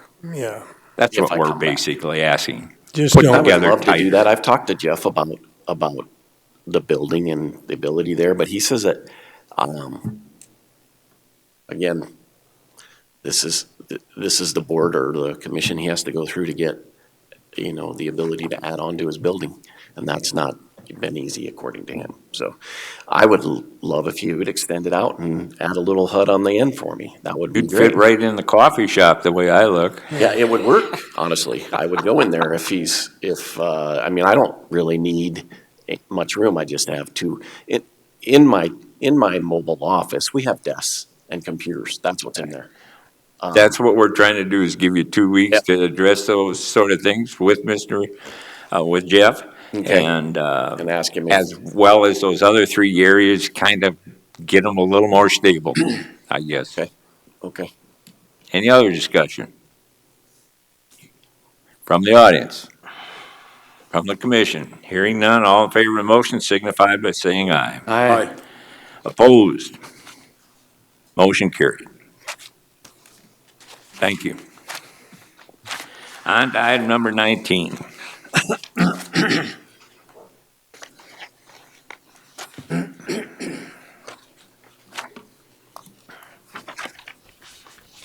Morning again, Commissioners. Jason Fennison, Assistant Planning Director. Agenda item 19 is conditional use permit 23-25 to allow the manufacturing, storage, processing, and testing of energetic materials on the subject property. Applicant and landowner is IMP Properties LLC. Their agent is Greg Schmidt. Location of the property is east of 7800 South Highway 79, near A1 Auto Recyclers. Property is currently 50 acres, zoned heavy industrial district. It is vacant of any land use. Access is off an unnamed portion of section line via Highway 79, and there is no special flood hazard area on the property. Zoning ordinance lists 7 factors the Planning Commission may consider in review of conditional use permit applications. The first 2 are on the screen. And the last 4 are also on the screen now. And the applicants do appear to meet all of these criteria. Again, the property is vacant of any structures or utilities. There is a stormwater permit for dirt work on the property. The request was sent out for interdepartmental review. County addressing and 911 had issues with the right-of-way not being named, and that the applicants will have to work with staff to name that portion of road and post a sign. The suggestion is Lamb Road because it would be a continuation of Lamb Road. County Highway stated that there is an approach permit on file and that there is a temporary non-access easement on the property, and the applicants are aware of this as well. This was done when the property was platted and rezoned through the city. So you can see here there is a 66-foot wide access, and that is what the applicants plan to use. County and City Fire, we have had multiple meetings with the applicants, along with the planning department. There are several conditions of approval that have been included based on multiple meetings between the applicant and county and city fire. No other objections or concerns were received. Staff's analysis of the request is that the applicant is proposing to utilize the subject property for manufacturing, storage, processing, and testing of energetic material. Here is the site plan of the property as proposed. The access easement, or the access through that no access easement, is here. For the applicant's site plan, the development will include 1 office building, 1 warehouse, 1 operating building, and 10 storage facilities. Access appears to be adequate for the requested use, and staff has not received any objections or complaints about the requested use. With that, staff recommends approval of conditional use permit 23-25 with the following conditions. I would like to modify condition number 1 to read that prior to commercial operations, the applicant receives ATF approval.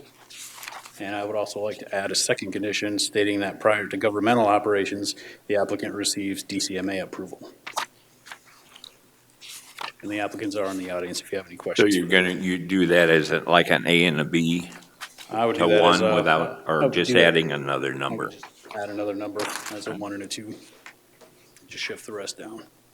Questions for Jason? Mr. Chair, Right ahead. I would only ask that you expand, go to our GSI and expand that just a little bit so I can try to get an idea where that is in conjunct. Is this some of the stuff that Hanny's doing?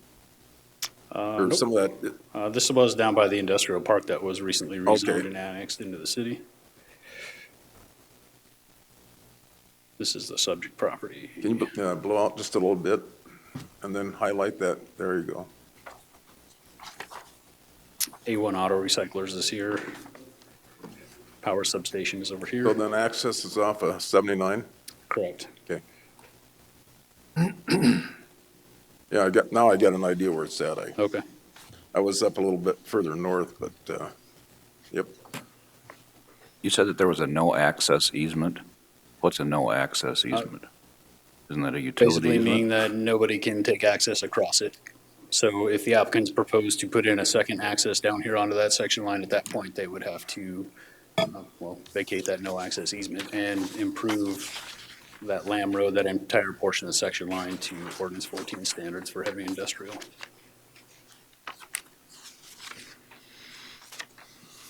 And that's been discussed with them, they're aware. I'm not familiar with a no-access easement, I guess. Oh, okay, yeah, it's just to restrict access onto that property. There was an issue when this was rezoned, and it was kind of a concession made between the developer and the board at that time, that he either improves this road or he puts that no-access easement in.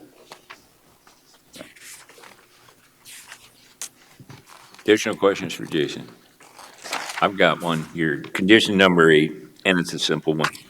That prior to the operation, the applicant deploys, maintains a system of monitor alarms, access controls, and site cameras. And all I put out there was who approves to be adequate. This was a condition that was put in based on Jerome's comments, as if he's still here, I'd ask him to speak to that. I figured we were going to get to hear from you anyway, Jerome. Thank you. Jerome Harvey, Pennington County Fire Administrator. The conditions would be set forth not only by the International Fire Code, and they also set out by the DCMA, the Defense Contract Management Agency. And it's very basic. It's written more elaborate than it actually is. And they've already applicants have already talked about needing the cameras and some other controls that are being built into the building anyway. So you basically sign off on them Yeah, we'd look it over, make sure it would meet ability for people to escape from the building in a crisis situation and provide some type of reasonable engineered security barrier to somebody trying to penetrate into the building. So it's actually written a little bit more elaborate than it probably actually is. Thank you. Mr. Chairman, Yes. can you tell me what exactly this is? I mean, what are they going to be doing? I understand they're going to be dealing with volatile elements, but. You could probably ask the applicant to come up and speak to that. Oh, okay, okay. That probably would be best, yeah. You got the suit on, come on up. I have to ask you to introduce yourself just for the record and go on from there. For the record, Matthew Prusinski, CEO and co-owner of Innovative Materials and Processes, the company that will be leasing this space and performing the work. Okay. So we are a DoD contractor. We've been local for about 24 years, and the type of items we build is subsystems to ammunition systems. So think ammunition primers, some detonator assemblies, and those require some energetic materials to be put into these devices. They're very small devices generally, something you can hold in your hand. But we are setting up to bring manufacturing back to Rapid City to provide economic growth and to help bring high-paying jobs. Currently, we're leasing from another contractor here in town, but we're outgrowing, and manufacturing is just not feasible at that site. So when we saw that land come up for sale, it was perfect. It was zoned. It was not adjacent to anything that some people may object. So we really want to bring some of the national security here, and this would provide for critical materials to be produced for the DoD to stop reliance on China and bring domestic supply chains for materials and devices. So these are like military contracts? They're military contracts, and we also are looking for commercial contracts within the same defense industry. Go ahead. Okay, that's. What you're doing now, wherever you are, you're moving out there, are you doing the same thing, or is this expanding what you're going to do, what you have been doing? We're currently doing research and development, so we're developing some of these items, and the technology is getting more mature, and it's getting to the point where we now are in a position to manufacture and sell. So you've never manufactured before? We've manufactured demonstrators, things that are used by the government to verify performance. They say, yes, this item meets these specifications, we're okay with that, and move to the next level where they can actually procure these items. My concern is, in looking through this, you talk about service communication center 24/7, you talk about job aid, you talk about minimize fragment impact. It doesn't sound like a Kilgore cap gun manufacturing facility. It sounds like something is quite dangerous, actually. And I guess my thinking is, at this point, what would happen if lightning were to hit that, if a terrorist were to come or something? This thing is, there's going to be a lot of things built around it eventually. Absolutely. And I'm not sure that we're comfortable with something like that. Well, to answer your question, the kind of quantities that we propose to have on site are all contained within an arc. So think of a circle around a storage magazine. And that's what the DCMA approval brings to the table is they evaluate how much are you going to store in this magazine. If this magazine was to just explode, let's say, then you capture all the fragments within that radius. And we've done all the calculations, we're going to get all the approvals, and none of it will impact anything outside our site. The thing I noticed, you want 10 storage facilities. I'm very familiar with Igloo, down by Provo. I've tramped over that many times, many years, and I understand why those were separated, and I assume that's why you have 10 separate ones. Yes, and we really only have 3 with explosives. The others are small production lines, and they will have just the items stored in it. So all the bulk is stored in the 3 main magazines, and then each building has an on-site magazine that lives inside the building that's designed to hold the credible event within the magazine. So we're working to ensure all federal and local regulations are met, and none of the frag, even if in the worst case scenario, would ever leave the site. If you had everything go on the site, it would not leave the site. That's what the DCMA looks at the quantity distance arcs. The plan, the plot. Yes, sir. You show in here, you show everything temporary. Temporary storage, temporary this, that. Is that temporary just because you're getting ready to do the final thing, or how does this work? No, they're only labeled temporary, and I believe that's an artifact of the initial design. They're just smaller than they're considered temporary dwellings because of the size, but they would be permanent storage. And if you look at that site plan, and I think I know what you're looking at, the 6 storage temporary buildings on the east side of that will become most likely a larger building that houses all of that within. So those 6 temporary 40 by 8 storage containers that, this was an older version of our proposed site. So that's part of the 10 units you're talking about? Yes, that's part of the 10. That would be just one building most likely in the end. And that's a phase 2 of this work. We're only concentrating on the center portion. Well, it's the 60 by 60 building with the 3 storage magazines currently. For now, that's all I have, sir. Thank you. Any other questions for the applicant? I was tickled when I read energetic, but then I realized it was just new terminology. I thought maybe something to help a 76-year-old guy get more energy. But I have no doubts that the permit process you go through, the process that Jerome and his folks review this with does meet the boundaries of those radiuses and things.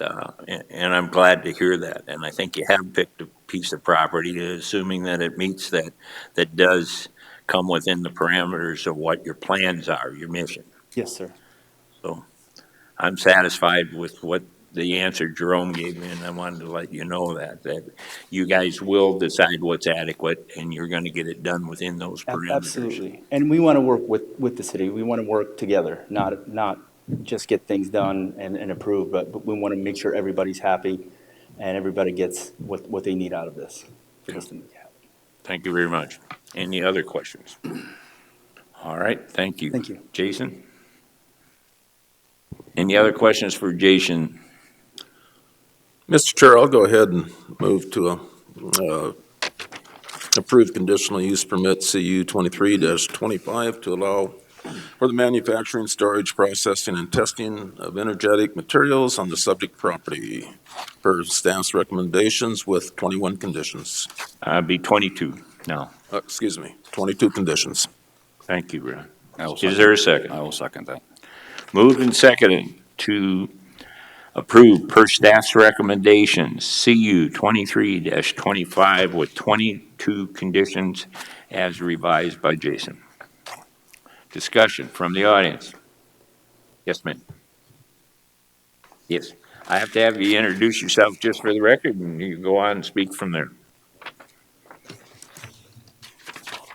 Hello there, my name is Denise Griffith, and I'm here for mentioning two things. The electrical power place adjacent to where the guy wants to put the 50 acres, is that going to be safe? And number two, up and behind the power plant, up to the left, there's a place called Old Folsom Vineyards.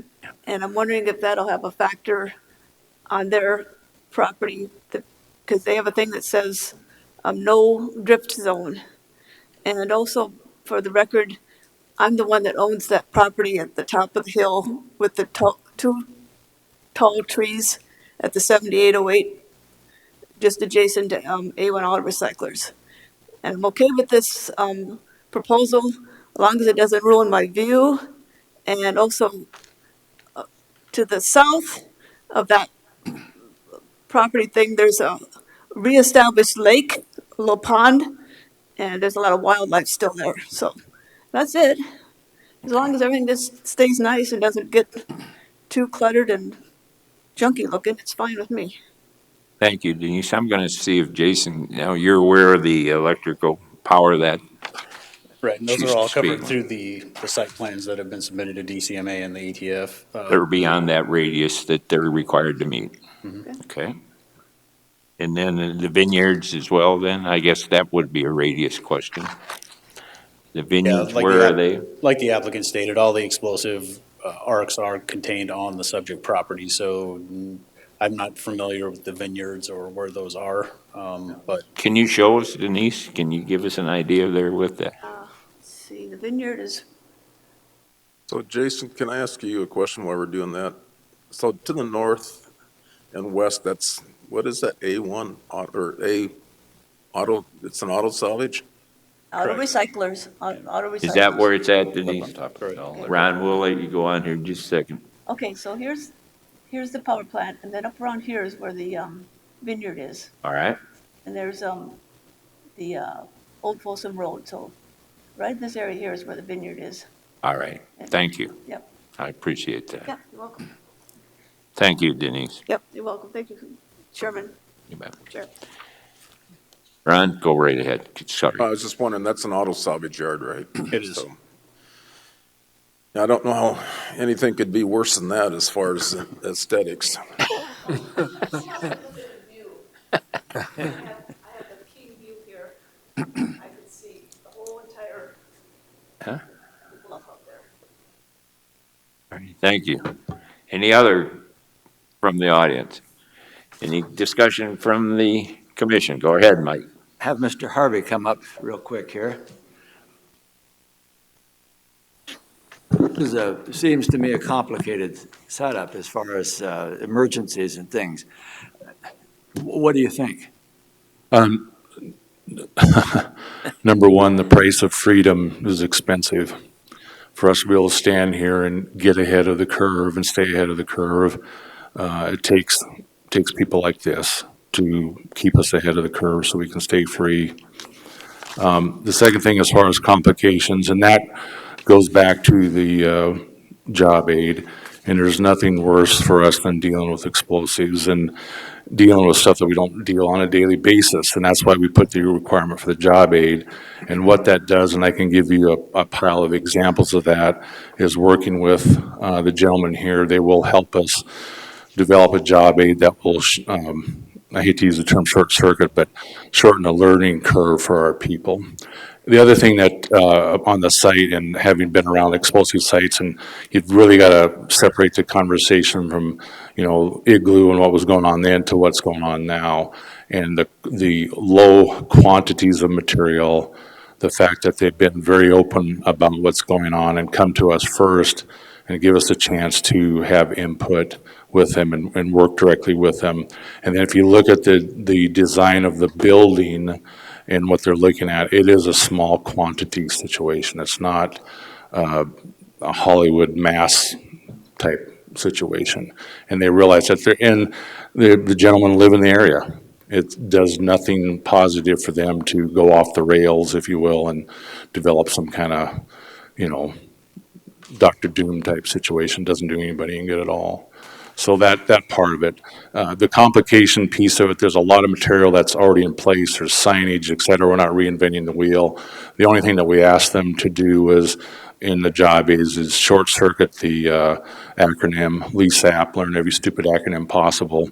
They actually spell out what that is. There's a lot of guidebooks and a lot of guide information. It's all available on devices and stuff now. And instead of us going through that stuff at 1 o'clock in the morning, if there is a problem, we'll be able to short circuit that and make sure that dispatch has it and appropriate people have that information to help short circuit that if there's something going on. So we're not starting right from scratch every day. Okay, that's what I wanted to hear. Yeah, they've been, we have had a series of meetings with them, and they've been real open at it. We've got, like I said, I could give you a whole stack of examples on that, and we use that. Commissioner Roskinek used to hear, and we talk about lost institutional knowledge, and that we do everything we can to ramp our people up as fast as possible to what, especially on fixed sites like this. And some of the job aids that we do have has 180 degrees from this, but it short circuits that learning curve for that particular type of incident. And then the other thing that's going on is these people are under the microscope too. I mean, you got the defense contractors looking at them, you guys are looking at them, the city's looking at them, so on and so forth, so. But if you're going to keep moving forward and talk about the shrine of democracy, and this is all part of what goes on to have all of that. So thank you. I respect your view. Thank you. Thank you, Jerome. Any other discussion from the commission? Just so we know what we're voting on, it was recommended to approve per staff's recommendation CU 23-25, and it would have 22 conditions. All in favor of the motion signify by saying aye. Aye. Opposed? Motion carried. Now, the chair is going to ask, do you want to take a recess before we get into item 20, or do you want to just jump in and go from there? Mr. Chair, I would recommend a recess for 10 minutes. Chair will do it. We're in recess for 10 minutes.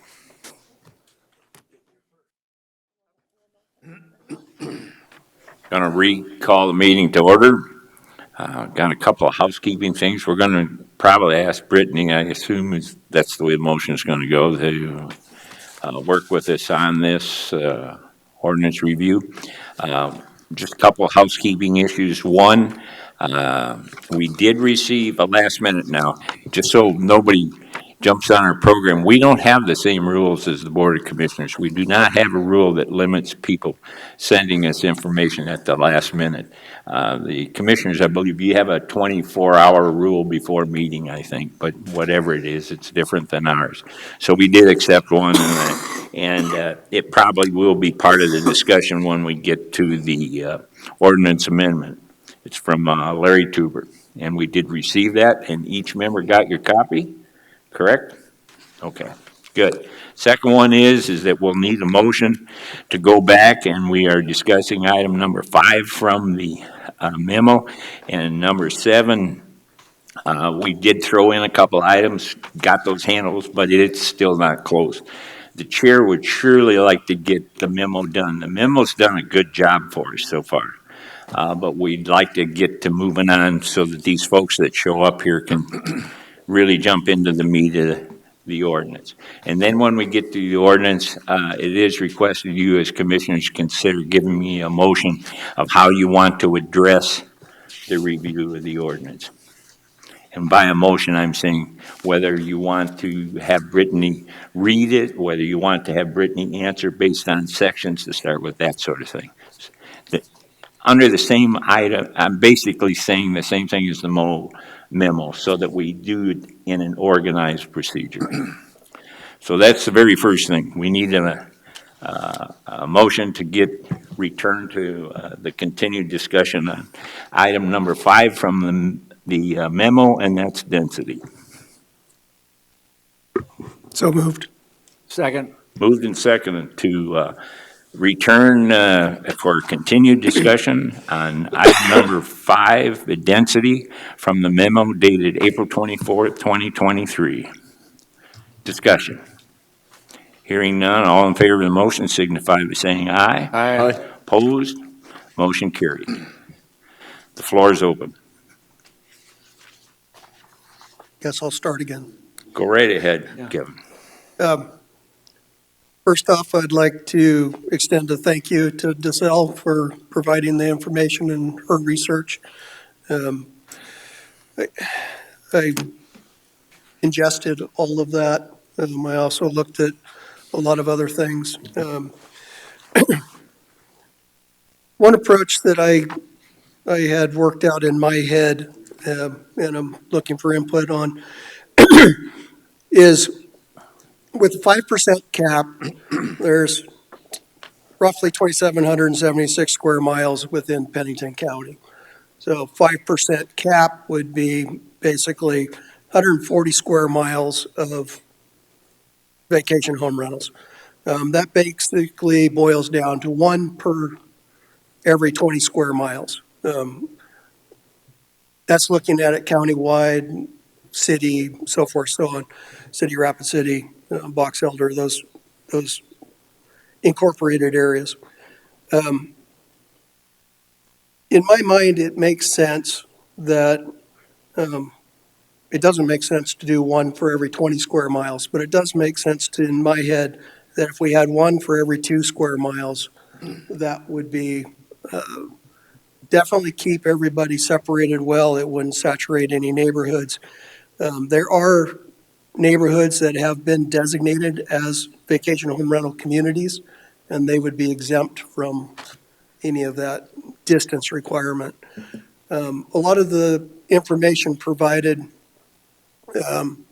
was looking at a quantity cap within certain areas, zones, regions, but it didn't address a density in a neighborhood. So you may have a community of 7,000 people and you get 1,500 homes that can be vacation home rentals, but it doesn't say they can all be, there was no distinction saying that they couldn't all be side by side.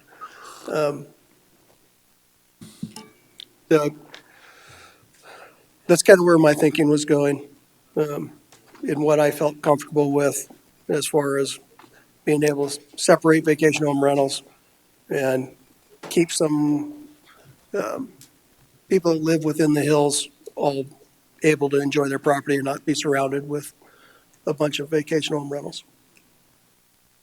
Mike?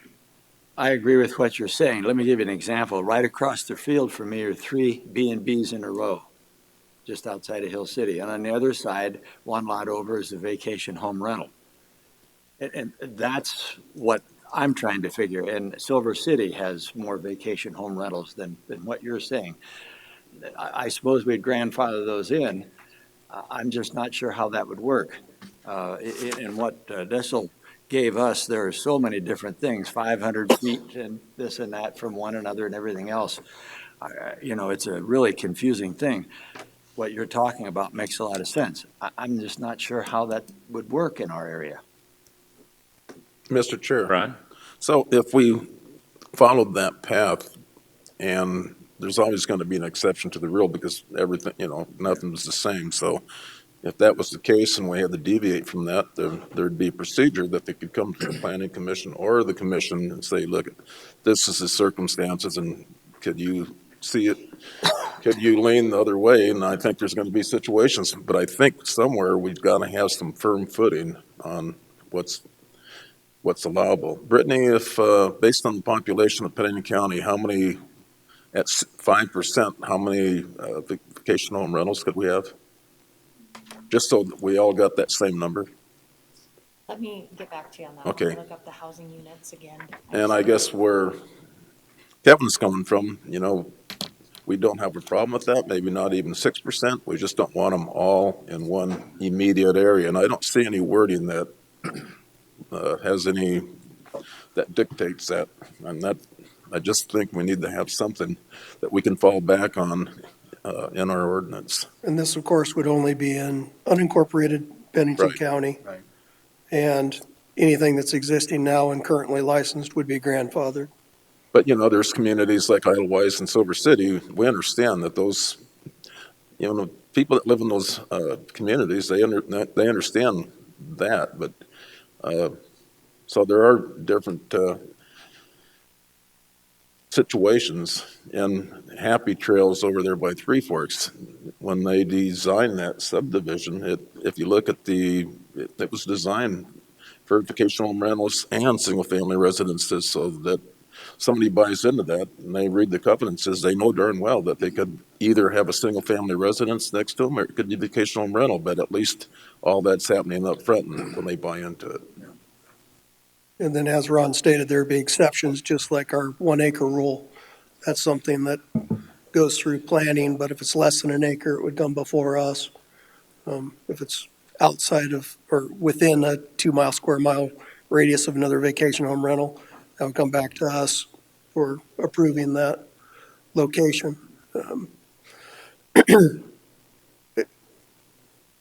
My personal take on this in our memo, and I think I've stated it a few times, I don't necessarily agree with lot size requirement or amount of parking or any of these kind of things. I think that's up to the vacation home rental person.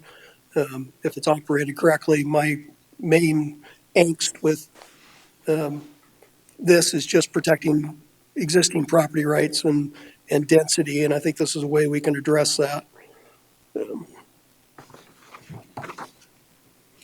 Mr. Chair, of course, Go ahead, Kevin. I guess I disagree with that. As you guessed, I probably would. What you're doing is you're creating a liquor license scenario. So if you've got one little subdivision out there and one person is in that, a 2 square mile area is a whole town. So every little community that's out there, you're only going to allow one in there. It would completely get rid of any property owner rights to be able to come in. I see that there would be, again, suits saying, hey, you know, how can you do this? We've got one now in this whole subdivision of 20 people, and that one person has, if you want to think that that's a more valuable piece of property or not, you're just going to have a big issue that is going to be in court. I keep saying that. That's where it's going to head. Or we're going to approve everyone that comes in with a variance on it. The chair and me personally, I'm inclined to really agree with how the committee, I sat through a lot of those meetings, and it was a long, arduous project for them. One of the things you got to remember was one of the initial thoughts in revising this ordinance was to improve the efficiency of the planning department and us not doing redundant work on those that are an acceptable land use. That's where it started.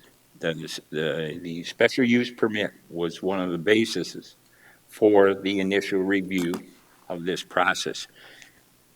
We went a step farther and looked at it as the overall ordinance because there's so many little fingers that go out from here to there on the special use permit process. So it had to combine the whole ordinance.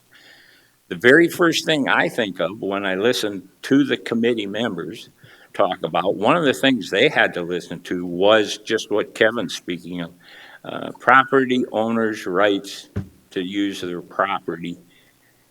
On the other hand, we're talking about density, which we defined as the issue that we were going to discuss. Density was actually more a difficulty, it seemed, from the committee on immediate density, not the density in the county. Immediate. In other words, you got 2 of them around you, 3 of them around you, 5 of them around you. Is every neighbor a vacation home rental? So that was one of the things. But when they discussed it, one of the things that became very clear to me and that I knew I'd have to face as a commissioner in looking at this is, what can we afford? What can Pennington County afford to do on this? There are some avenues where we could pin this down much tighter, still protect the individual property owner's rights, this sort of thing. But we're talking about increased revenues needed just to come up with the tracking procedure, let alone the enforcement procedure. So where I'm headed with all this, so that I don't bore you to death, is that I'm inclined to think that those 7 people did a better job of reviewing this than I do as an individual. They looked at it from all those things I just pointed out, as well as other things that they put on the table about it, and looked at both sides of the issues, the property owner's rights as well as the ability to look at a neighborhood as vacation home rentals. So, and they always were in tune with that. They knew we needed to improve the efficiency of the planning department on this particular issue. Mr. Chair, Go ahead. I guess my suggestion is that the planning department at least look at all the testimony that we've been given and say, now we've heard all this is what we think would be fair. I don't know what the right answer is, but I think it should be up to the planning department to bring us, this is what we think might work, and if this don't work, here's another option. Then we got something that we can discuss and move forward. I don't think we should discuss between us. We're all going to have something different, but I think that's why I was willing to abdicate to the committee. The committee did review that, and they reviewed a number of things, and they reviewed some very expensive ways of keeping track of it, too. Go ahead, Brittany. But, you know, what concerns me, and if Mr. Tuber's correct, he's saying there's at least 4 illegal vacation home rental operators for every legal one. Yep. And that's kind of scary to me. I think we need to look at that pretty hard, because I hate to put more restrictions on vacation home rental when we know that we have 4 for every legal one out there that are running illegal. I don't know what the answer is, but I really think we need to be looking at that a little stronger too. Mr. Chair, and I agree with that. I think that I've said all along. Hang in there, Brittany. Go ahead. I've said that all along, is that the good owners out there shouldn't be penalized, because there's a lot of good owners out there that are not getting complaints. They're not making a headache for everybody. It's those people that either are not wanting to follow the rules to get on the list of, hey, I've got vacation rental, and those that are not monitoring that facility that makes it a peaceful place. Those are the ones that we need to address, and I agree. And I thought it was kind of interesting looking through all of those different scenarios, that places, you know, that are huge tourist places, just like what we are, there was different feelings on both sides of it. And whenever you read through there, you know, some of them were looking at it because now we got some more taxes coming in, and others are looking at it saying, you know, we just want to put a cap. And of course, some of their figures were huge figures, 20% caps and stuff like that. But they're in areas where there could be a subdivision like Terry Peak, you know, that they're all vacation home rentals. So I think that we really need to focus on, again, getting those people that are not following the guidelines and those that are not running their operations, that are not bothering other people. And Can I answer that, though? The committee thought of that, and that's why the license number was going to be in the advertisements, Kevin, which would make it easier for the planning department to monitor some of that. So I'll just leave it at that. But the committee, again, addressed that issue, too, in their discussions. And they all, in fact, that passed unanimous. That was a unanimous motion by the committee. Go ahead, Brittany. Sure. Brittany Molitor, Planning Director. That was discussed during the committee meetings as far as what staff could manage and maintain. That's why they went to the special permitted use, because it is an administrative review. And kick out the ones that wouldn't meet all of the criteria into the conditional use permit requirements. We have moved to, if they have their state inspection, we don't do inspections anymore.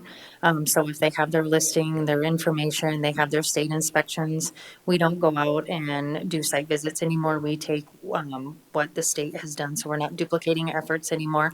And to be honest, there was a safety issue with having staff going out and meeting owners. So that has been changed. Doing the licensing where they renew their licenses every 2 years, just verifying that they had, was something that we thought would bring people into compliance, and I think that the committee wanted to do that. I think where we have the operators that are operating erroneously are the ones that don't meet our current ordinance. So a lot of them are the under 1 acre in the Rapid Valley area, places like that, or that are renting out basements or partial parts of their houses. So there's some different scenarios right now that our ordinance is pretty rigid where they don't meet it. And I think that's where you're seeing a lot of the non-compliant operators are the ones that can't come into compliance. In most cases, if we do get a complaint about an operator, 9 times out of 10, they do come in here. Most of the ones that you do see on your agenda are due to complaints. So I guess I just, to answer that. Some of the comments that I've heard, if we get too restrictive, that encourages operators to go under the radar. So I think we have to kind of, that kind of makes sense to me. But I'm willing to have the planning department, relative to the density, probably give us some solutions on what they might feel would be fair to the vacation home rental operator and the landowner, adjacent landowners. So we've discussed that as staff. It's difficult because every neighborhood is different. When you see, even you as the commission see that, there's some that you never get any public comment on whatsoever. And there's other ones that, from a planning perspective, as far as zoning, separation, utilities, access, are similar to one that just went under the radar. You have people in here. So it's difficult for us to make that determination or to make that recommendation because every neighborhood is different as far as their makeup or their view or their consideration of vacation home rentals. Want to interject a couple of things, Ron, first. And Brittany didn't mention it, but the committee did discuss looking at it as an overlay thing with different densities in different areas. And we had 4 picked out. Well, it was agriculture. We had different areas. That was discussed pretty fully because density was discussed at least at 6 of the meetings that I remember.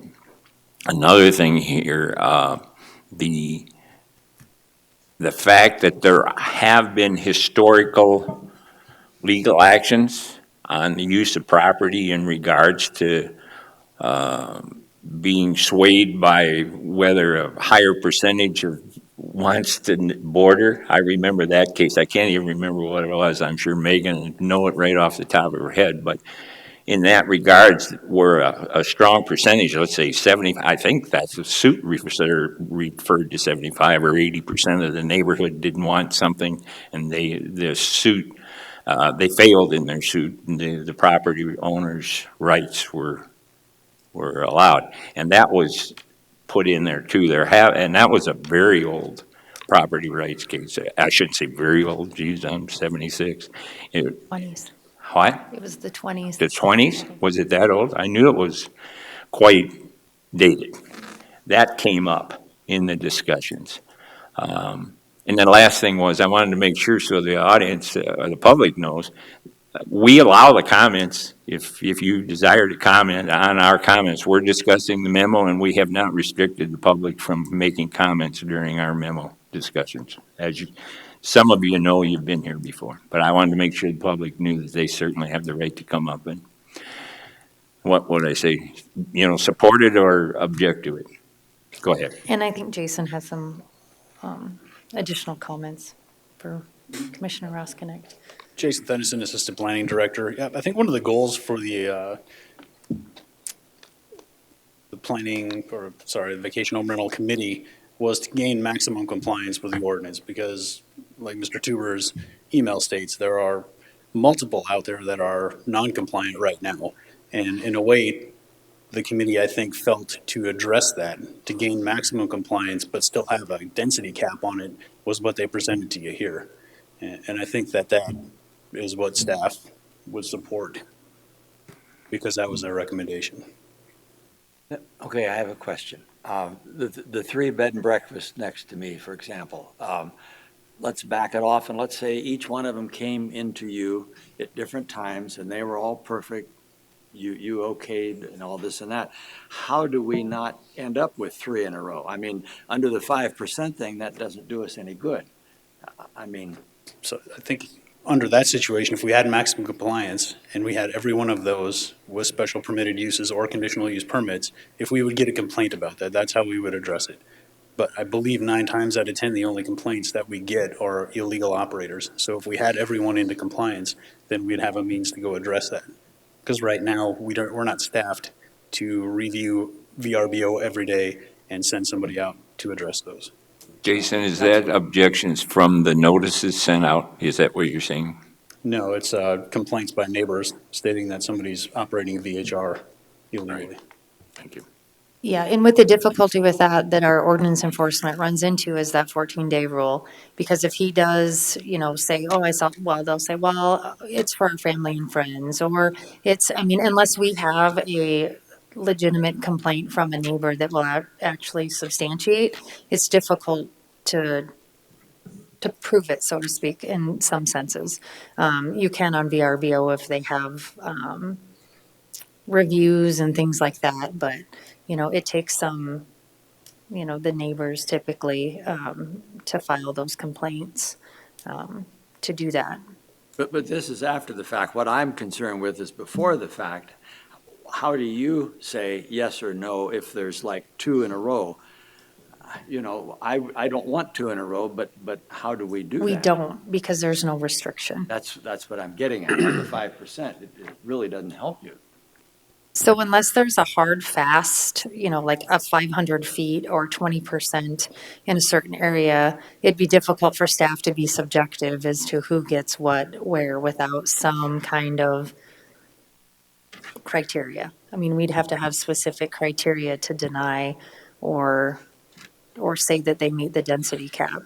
Because right now, it would be very subjective. Even with that 5%, it doesn't say per neighborhood, it just says countywide. And I did look up those numbers. There's about 52,000 housing units in Pennington County. That includes Rapid City. There's about 10 to 12,000, I would say, that are outside in the unincorporated area. So that would be 500 to 600 would be that 5%. We have a public would like to. Please introduce yourself just for the record, and then go ahead and speak. Thank you. Sorry that I'm here late on what I think is a real important issue. My name's Pat Hall. I'm a longtime county resident and South Dakota resident. First off, I want to say I've enjoyed working with Brittany. I don't always find that to be as much fun working with some of the people in different parts of our western South Dakota, but she really is a lot of help in a project that we're doing at Rockerville. Excuse me. And so far I've spent about $8 million there to develop vacation rentals. And I'm very concerned about what we're doing. And this is such an important issue. I'd hope that we'd be able to work somewhat with the committee and come back and understand some of the rules. The rules that I worked with, I'll give you an example.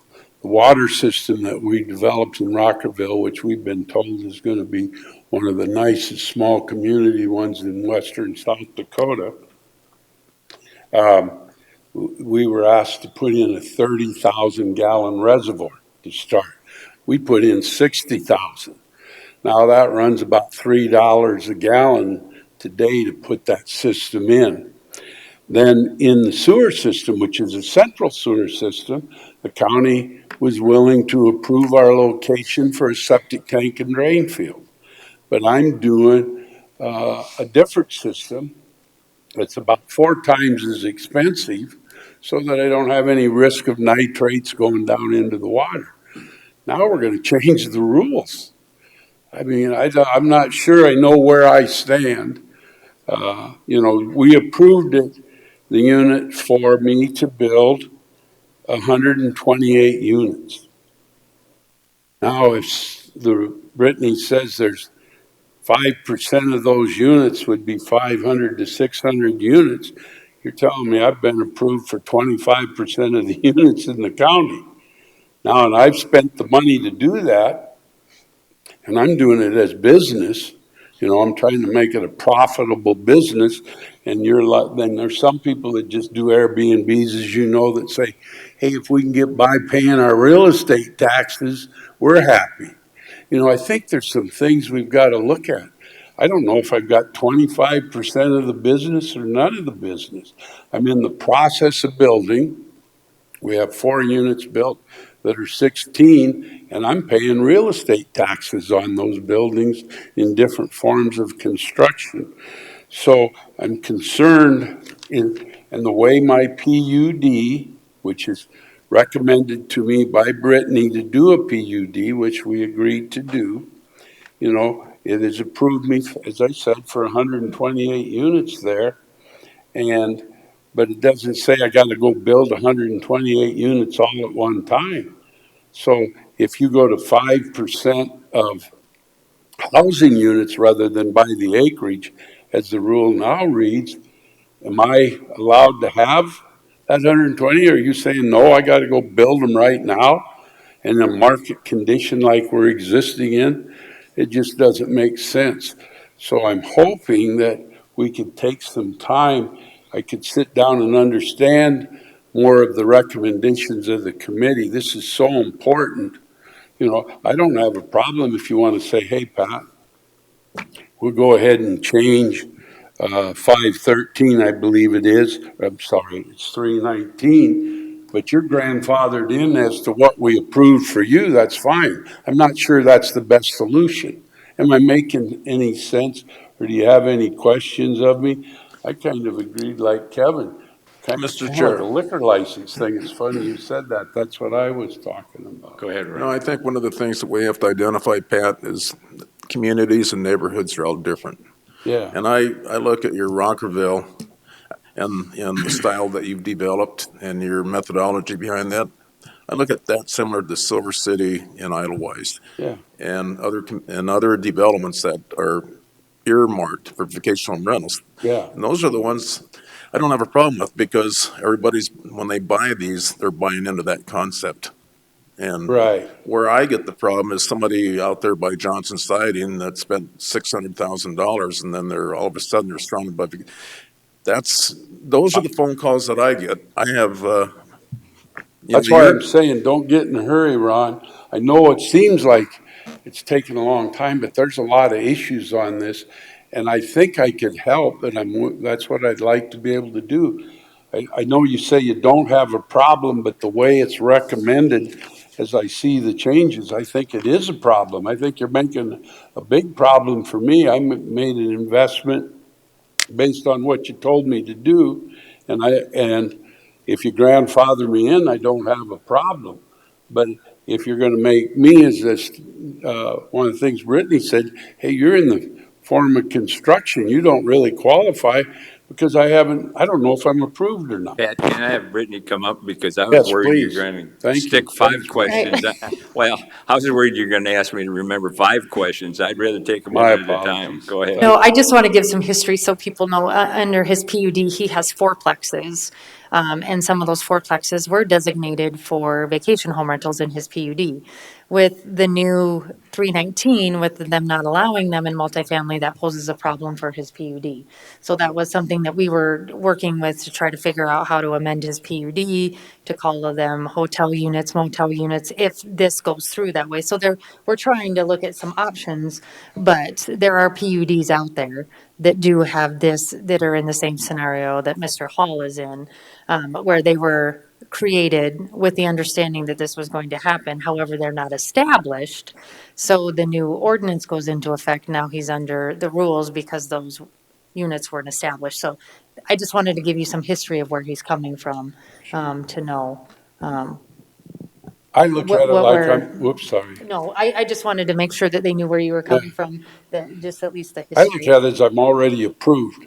You know, like the tubers, and they're fine people. I get along with them. They're great contributors to our, they have units that are already built and they're operating. Don't penalize me because you approved me and I haven't built them all. That's all I'm really saying. The other thing that I sense, you know, if I build 132 units, every year you want $500 from me per unit, don't you think that's a little excessive? I mean, it's hard enough to make them cash flow when the prime rate's at 8.25 and they say it's going to go up. And we want to have fees, and I think you have two different types of fees you can charge in this. 500 is the cheap version of what I might be paying per unit. I think if we enforce the rules that we already have, instead of assessing the good people that are trying to go along to go take care of the bad people, that doesn't make sense, you know. And to say we don't have enough people in the county to take care of the people that are breaking the laws now, then hire more people, raise my real estate taxes if that's what you need. Don't assess things for me to have to pay for that. Does that, I hope I'm coming across as a good citizen when I ask that. Pat, one of the things I'd like you to consider, and I think the committee considered, is that when you state the $500, our penalties and our fees are usually less than a day's rent in most of those places. Sure. Okay. But if you talk about gross income versus net, you know, $500 a day, and I'm not looking at that on our units, but even in that neighborhood, you take 500 times 360 in your mind, but that's not the real world. You know, you're not having that kind of occupancies. Everybody's occupancies this year is down. If you increase the overhead by fees and the income's coming down, you're discouraging development. I know we've got two things here that we're talking about. One is what's happening in the neighborhoods, and then the other thing I'm trying to talk about is what I'm doing from a business standpoint. But I understand what you're saying. It sounds real simple. Only costs 500 if you take one day, but that's one day's income. And if you only have 20 days or even 100 days and 46 percentage expenses plus service and debt, that becomes a big charge then. Make sense? Mm-hmm.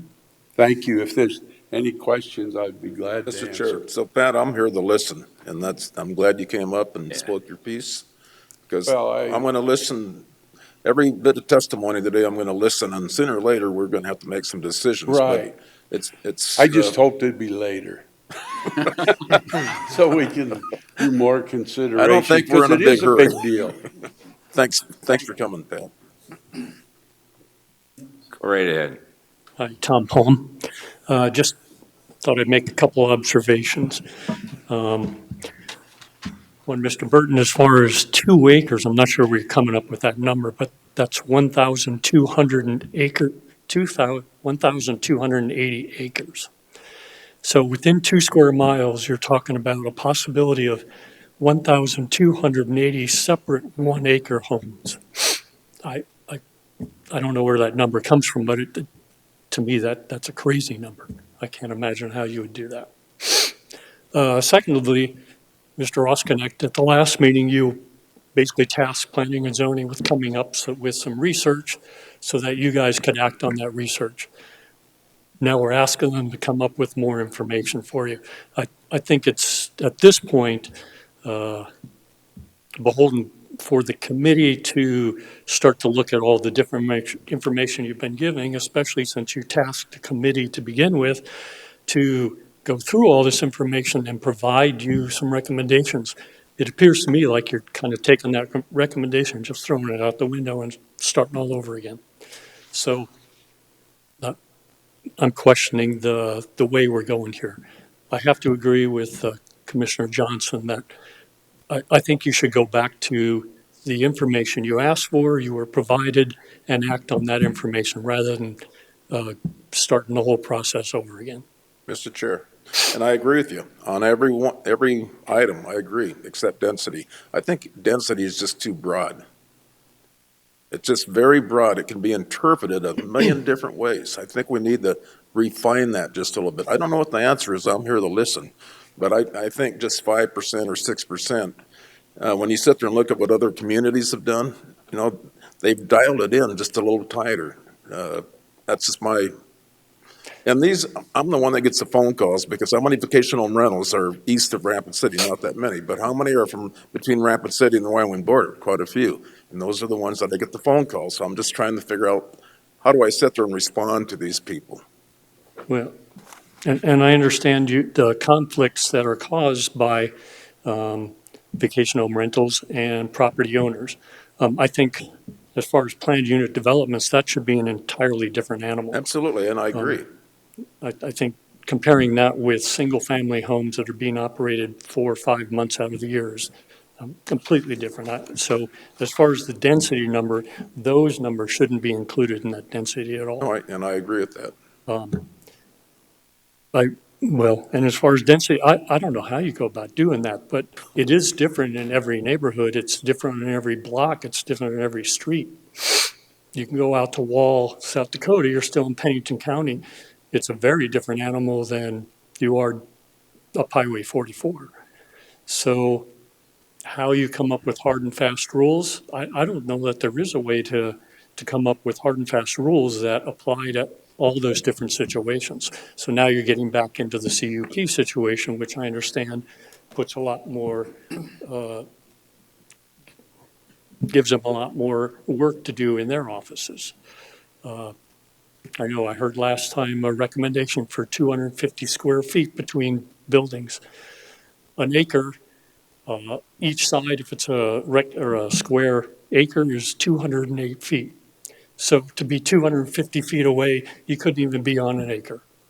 So these kind of numbers that just kind of pop up out of nowhere, I don't know where they're coming from. I don't know what the decision-making process was behind them, but again, they just seem to kind of pop up. So I didn't anticipate that this was all going to end today. I kind of see the way the wheels are going, but I think we do need to move on for one thing. And I appreciate Mr. Hall's comments, but they're kind of coming a little late to the game and also. So, yeah, so what do? You grandfather everybody who already got something that's legal. Man, what a can of worms. I appreciate what you're doing. I really do. But I think there has to be some common sense applied with practicality, applied with property rights, et cetera, et cetera. And how you balance all that, you guys signed up for the job. That's what we're trying to do. Yeah. And it's not easy. Thank you, Tom. Thanks. Thank you also for your persistence. You've been a valuable time. What you've spent valuable time with us, that's your time. So I thank you. Any more comments? The memo is ours. We've got to make that decision what we're going to do. Mr. Chair, I was going to ask Brittany a question because, Pat, you're a PUD, right? Rockerville. So if you're a PUD and you're allowed to have 128 or whatever vacation home rentals, I mean, assuming that, then I agree that that should not be part of the equation of the 5% because you're looking at one zoning district. Right. Is that something that we should be looking at, Brittany? So you could exempt that, you could do exceptions to those rules that you would not look at that number in commercial highway service and plan unit developments. Because I'm not going to get a phone call from somebody in Pat's development saying I got a vacation home rental next to me because that's what it is. Right, and plan unit developments are difficult because some of them are recreational resorts, some of them are like multifamily type of situations that allow vacation home rentals, some are bed and breakfasts, so they all are very, very different. So that would be something to consider when you grant an exception to the density rule, that you would exempt PUDs that allow vacation home rentals and highway service and commercial. Otherwise, the way that it's written, all of those would be considered. Because you can still have a single-family residence in highway service that would be counted towards the unit, but it's used as a vacation home rental, which doesn't require a CUP, but it still requires you to meet the criteria. Does that make sense? Because it's a use by right, so.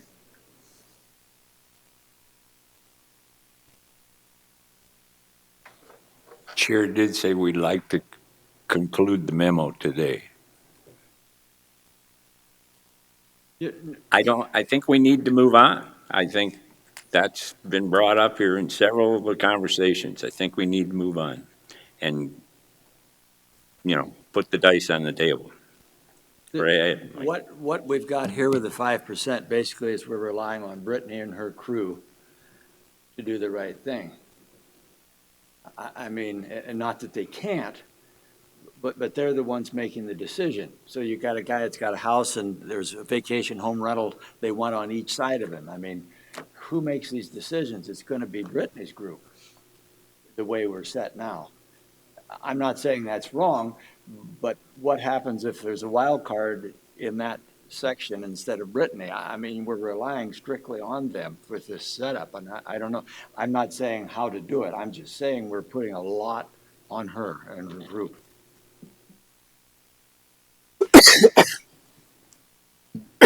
Doesn't it also remove the ability of the neighbors to voice complaint? Yes. If it goes through as a. So, just to address Commissioner Lewis's comment, so this isn't just set up for Brittany only to approve. The SPUs were set up to basically be black and white. If you meet these criteria, that's what you get. And part of that would be the density requirement as written in the proposed ordinance. So we would review those. I think it's even set up in there how often we review it and where we get the data. And that would be one of the checklist items.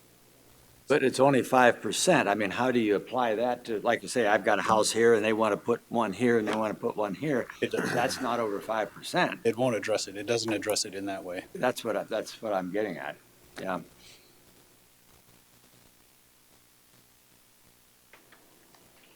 Any other comments? Go right ahead. Please introduce yourself just for the record. I'm Jessica Ginger, as part of the committee. The density in the neighborhood, at what point does it become, if the neighborhood is so close-knit and they don't want them in their neighborhood, say they have two already, what's preventing them from coming together and say, hey, let's get a covenant. We have these two, we're going to allow these two, but we're not going to allow any more. Why does the person that wants to apply, that meets all the criteria, why should they be penalized just because the neighbor doesn't want it? At what point does the neighborhood have to come together and make their own rules for their neighborhood? Why should that fall on the county? I mean, you have to have a level playing field for everybody. And that's where the committee, that's where we came up with this 5%. We made rules that are fair to everybody, that we took into consideration the neighborhoods. We took into consideration the property owners. You have to make it fair. And if you start saying, well, this particular neighborhood, we're not going to allow, but the neighborhood, a block away, they can have 8. But this one can only have 1 because this neighbor doesn't like that they already have 2 or whatever. So density really, if you look at the numbers and the facts, there's not really an overrun of vacation rentals in Pennington County. When you look at it, the numbers. And when we came up with the 5%, we asked everybody, okay, we have 400 right now. 100 are legal, 300 are not. Nobody had a problem with the fact that there were 400 rentals in Pennington County. Nobody thought that was excessive. We all thought that was, pretty light considering the available housing. And so we said, okay, what would be our max So we doubled it. So if everybody came into compliance and we have 400, would it be okay if we had 800? Or what, how many would we want? How many, does that make sense? So that's how we came up with our 5%. And that's how we tried to make it fair for all involved. But I do think that at some point, these neighborhoods that are complaining actually need to come together and do something then. If they want to protect their property and their neighborhood how they want it to be, and they're all in agreement, then they need to put forth the effort and not put everything on the commissioners and put everything on the county employees. So So what your suggestion is covenants and homeowners associations. they need to play a part, and they need to, if they feel that strongly, they need to develop them, and not only develop them, they need to enforce them. Because a lot of times these covenants come, they develop them, and then nobody enforces them, and then they go away. But then everyone's still calling you saying, we don't want these. I mean, it works both ways. And we've talked about this, the ones that, and I've heard so many horror stories where, the neighbor will sit there and say they partied all night. And so there's supposed to be a contact number and that, and it just falls apart. And this is what gives the vacational rental industry a black eye, or just those 1% that just, they're not following the rules. Yeah. But the thing of it is that who are they going to call if they, our code enforcement, if it's 2 a.m, that's normally when these incidents happen. We need to be able to send out somebody and take care of the problem. The next day, it's gone and it kind of just goes away, but it doesn't go away for the people that have to go through that experience that night. So I think that's part of the problem is we got to put more teeth into the illegal operators or the ones that don't operate by the books.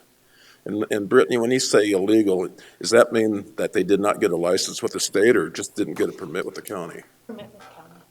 And they most likely don't have a license with the state either. Yeah, that's scary. Yeah. What you're talking about makes sense on paper.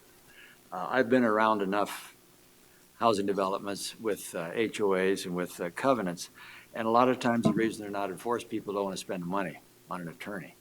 And what you're talking about, like I say, makes sense. I don't know if you can get enough people together in a particular area. So, say you don't have an actual housing development. You've got just scattered houses up and down the road. I'm not sure that they're going to come together and do that. So then, so that's kind of my point then. How can you restrict somebody else from coming in and using their property how they would like? That's true, if they're and that's why I following the said it rules. ends So up. and we talked so much as Charlie has said, we talked so much about this, and we had a guy from Hill City come in because they went through this, and we talked to him about, they considered, okay, so if this guy has one, we're not going to let the guy next door, and they finally came to the conclusion that legally they can't do that.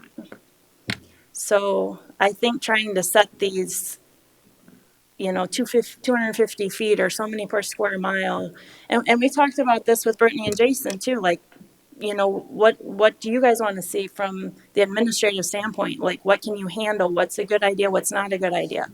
So it goes back, I don't remember your name, but it goes back to what he said. We spent a lot of time, everything that you're rehashing, we hashed many times, and we researched different Bozeman, Jackson. We've done all of that, and everything that you've asked us to go back or them to go back and collect, we did all of that. So everything that we were presenting to you, we really did. We worked really hard and researched really hard, and this is the fairest way we could come up with to make a compromise between both sides of the aisle. So. And the biggest issue that the county has is compliance. And I think that's what needs to be the focus. And just on my personal opinion, I think taking away that 1 acre rule, the 1 acre was a good buffer to help keep them separated. And now you're going to say, well, less than an acre with a CUP. Well, now you're going to be flooded in the commission again with CUP requests. So I kind of feel like keep that 1 acre. Let this, pass it how it was recommended and see how it falls, see how it plays out. Because we don't really know what the scope of everything is because there's so many illegal operators, and so that's, Thank you, Jess. yeah. Any more questions? Mr. Chair, I guess that makes sense to me. I agree with the 1 acre, and I think that would handle density to a certain extent. I'd let Dessel know that I was going to recognize her. Go right ahead. Please introduce yourself for Jessel the record. Peterson, member of the committee. I want you to know that I consider Jess a friend. We're worthy as adversaries on this subject of the covenants, and one of the reasons that I think covenants don't work, if you've already got 2 vacation home rentals in, and you have to come in and you have to get unanimous support to prohibit, you can't, because you've already got 2 people there. So it's not an effective thing for getting the approval of the neighbors when there are 2 people that are already there. So I really think that a distance thing is important. I think 2 square miles is maybe too large. Something in the range of 500 feet, 250 feet, something like that would make more sense to me, but that's my 2 cents. Excuse me. Questions for Dessel? Well, I guess my thinking on that would be when somebody creates a new subdivision, that's when they need to make sure they got the covenants is in place. Exactly. Or homeowners association. The ones that have already got the vacation home rentals, you're right, that's going to be a tough sale. And I don't have any difficulty with Mr. Hall's development. I've seen it. It's a lovely development, and I think that should be allowed. So maybe you can get around some of these requirements by doing a PUD. I don't have any problem with that. But everybody knows in advance what you're getting, which I think is a big difference. Thank you, Dessel. Tom? I've got to have you introduce Well, there's yourself something again, in this room please. that just gets to my sinuses, so I apologize for sniffing. I guess as I'm sitting out here thinking about this whole issue, and I understand that there are neighbors who don't like vacation home rentals. I once lived next to a neighbor who had 5 dogs, a couple teenagers, had trash piled up all over the yard. I didn't particularly like living next to that neighbor. I had no recourse other than to call the cops when the dogs were barking at midnight. With vacation home rentals, there are options for those neighbors to make complaints. I understand that's a process that people don't want to deal with, but there is a process.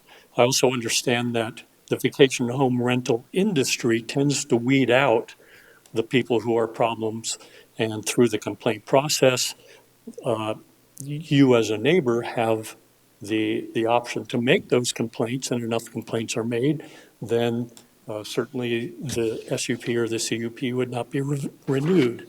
So there is a way to get rid of those. The neighbor that owns the house with the barking dogs and the crazy teenagers and the crap all over, there's really no way to deal with that other than to call the city and complain about it. And pretty much the same process has to go through. So I'm not sure why VHRs are being targeted in a way that short-term rentals are, that property owners are not. And I guess it's just an observation. But again, people can't choose their neighbors. They can't choose necessarily who they live next to. And at the same time, this is an industry that is different than a private property owner. And I acknowledge all that and I understand all that. But again, I think you are veering into trying to mandate moral behavior that is basically out of your wheelhouse. So I think you need to stick with what you can do. And I think the committee has come up with some very good recommendations. I politely disagree with her observation on the 1 acre because I don't think you're going to be overrun by people coming in here asking for CUPs. I think that's a pretty minor number. Again, just observations. Question. Question.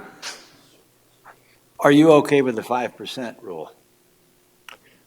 I think, given that the research they've done, that seems to be a reasonable number.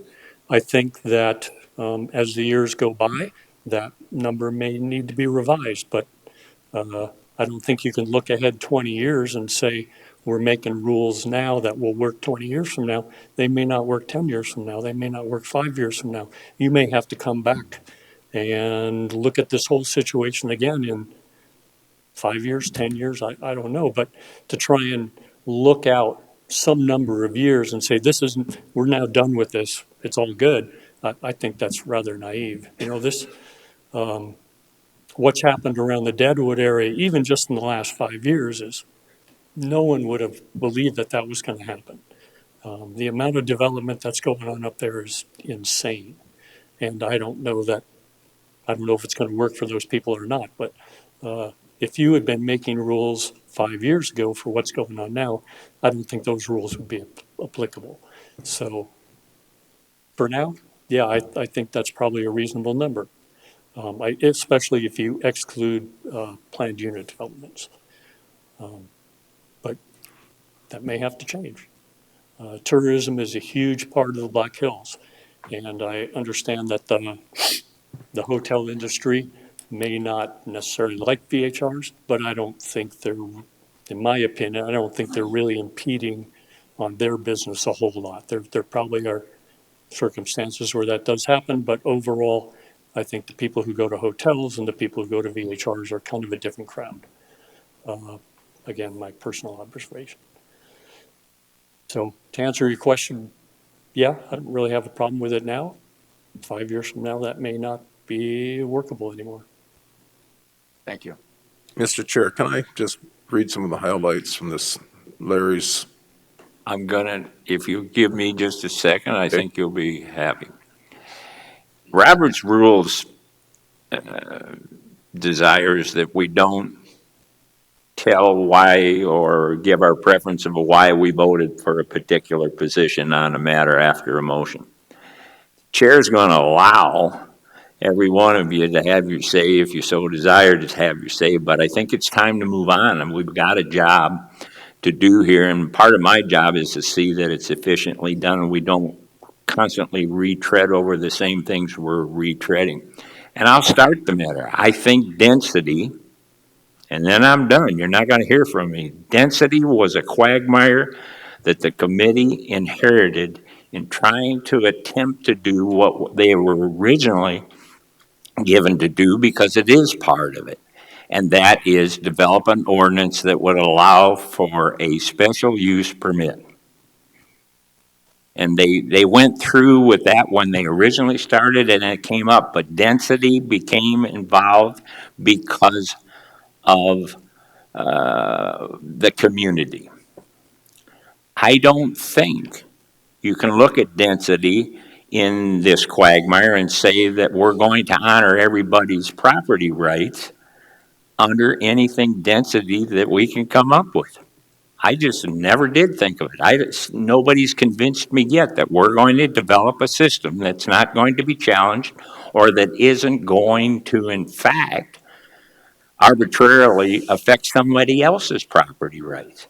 And yet we're the commission that has to come up with this answer.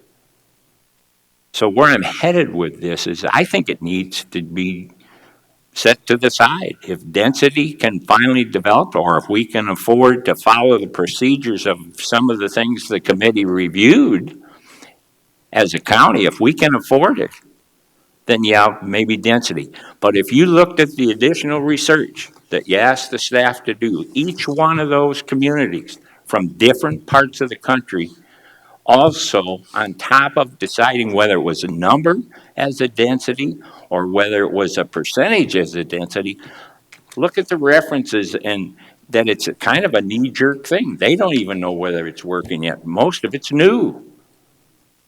And then on top of that, they don't literally, how can I say, define that it's density. They think that it's basically property use. They're defining property use down to 9 units in one area, 22 in another, some of them. It's ridiculous. We have more property rights around here, and if we take our nose out of the property rights and let the people do, the same people that don't want vacation home rentals have the right to have a vacation home rental, or vice versa. So I think it's time to set density to the side. It can't be handled through limited discussion and through the conversations we have with the historic lawsuits that involve it. It's that simple. I'm done.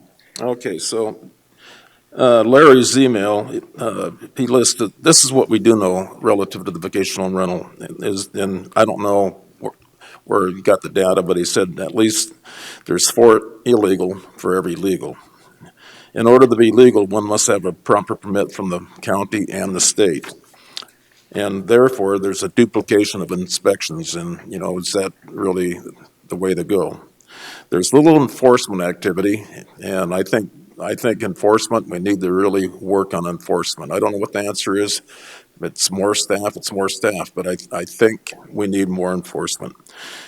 And now he's saying that the commission is exploring drafting a more restricted vacation home rental.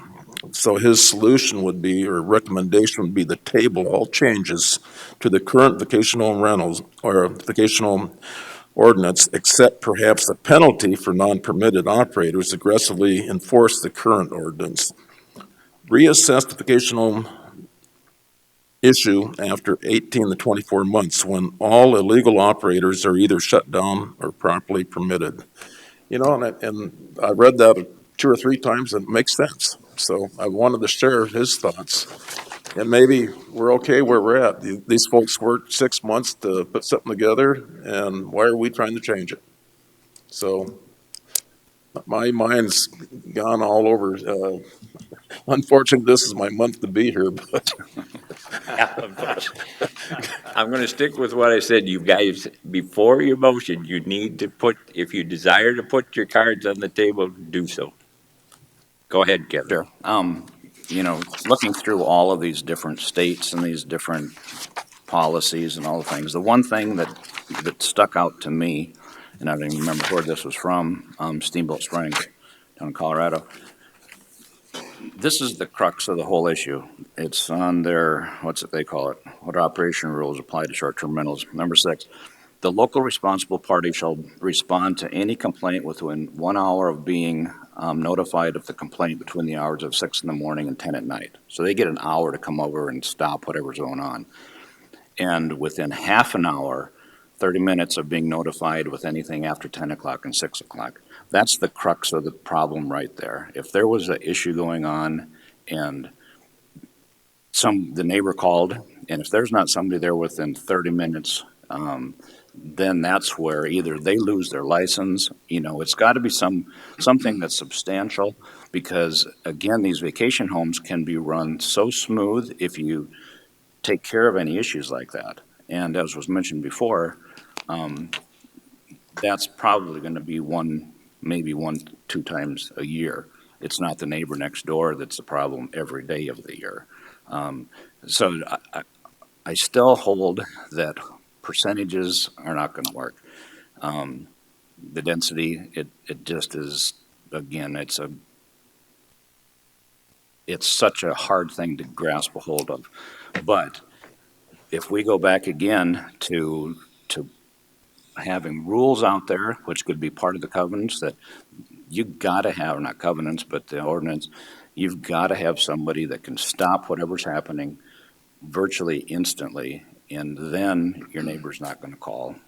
How we do that, I don't know either. It's about as tough to define as density, but that will stop 90% of the issues that are going on out there. That's all I had. We'll take her. Go ahead, please introduce yourself for the Morning, record. Marshall McKaylee with Edelweiss Mountain Lodging. You're right, that's the main problem. The density, again, I think just throw that out the window. I think if you have a lot of vacation rental properties, then you're going to get into this situation where other people are going to start lowering their rates. It's business 101. They'll start running off the ones that can't afford to be in it. They'll start renting it out month to month. As far as getting people on board with the illegal, I have some ideas that we can discuss later about that if you would like.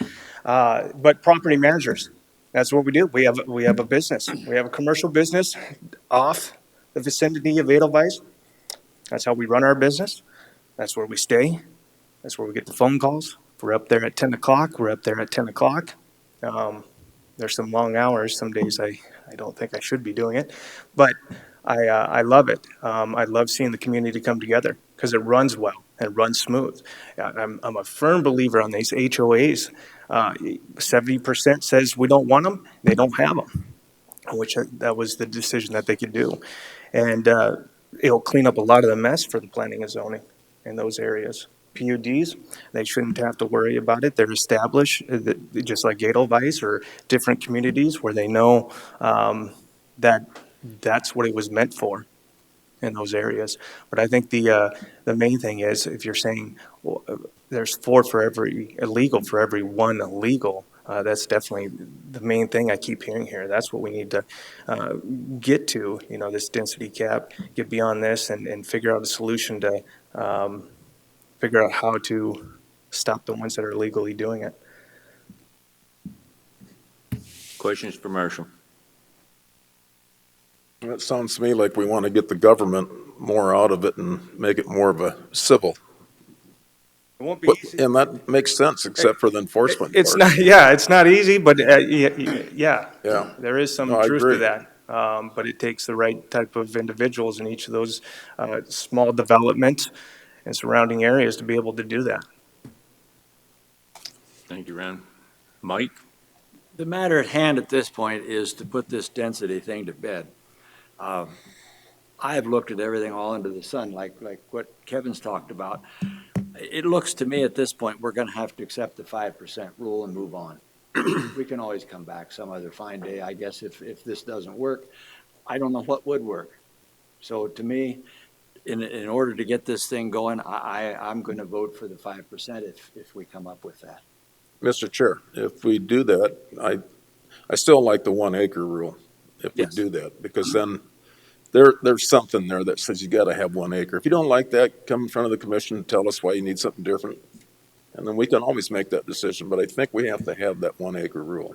Just to clarify, and I said I wouldn't interrupt either one of you, the 1 acre rule only applies in the conditional use permit now. It does not apply in the special use permit. Okay, just so you both know. Yep. All right. And anything else, Mike? Nope, that's it. Kevin? Want to weigh in with anything?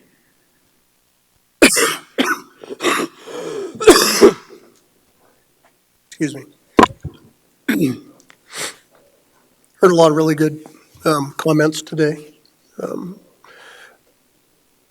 I will certainly side with the 5% as the committee has decided.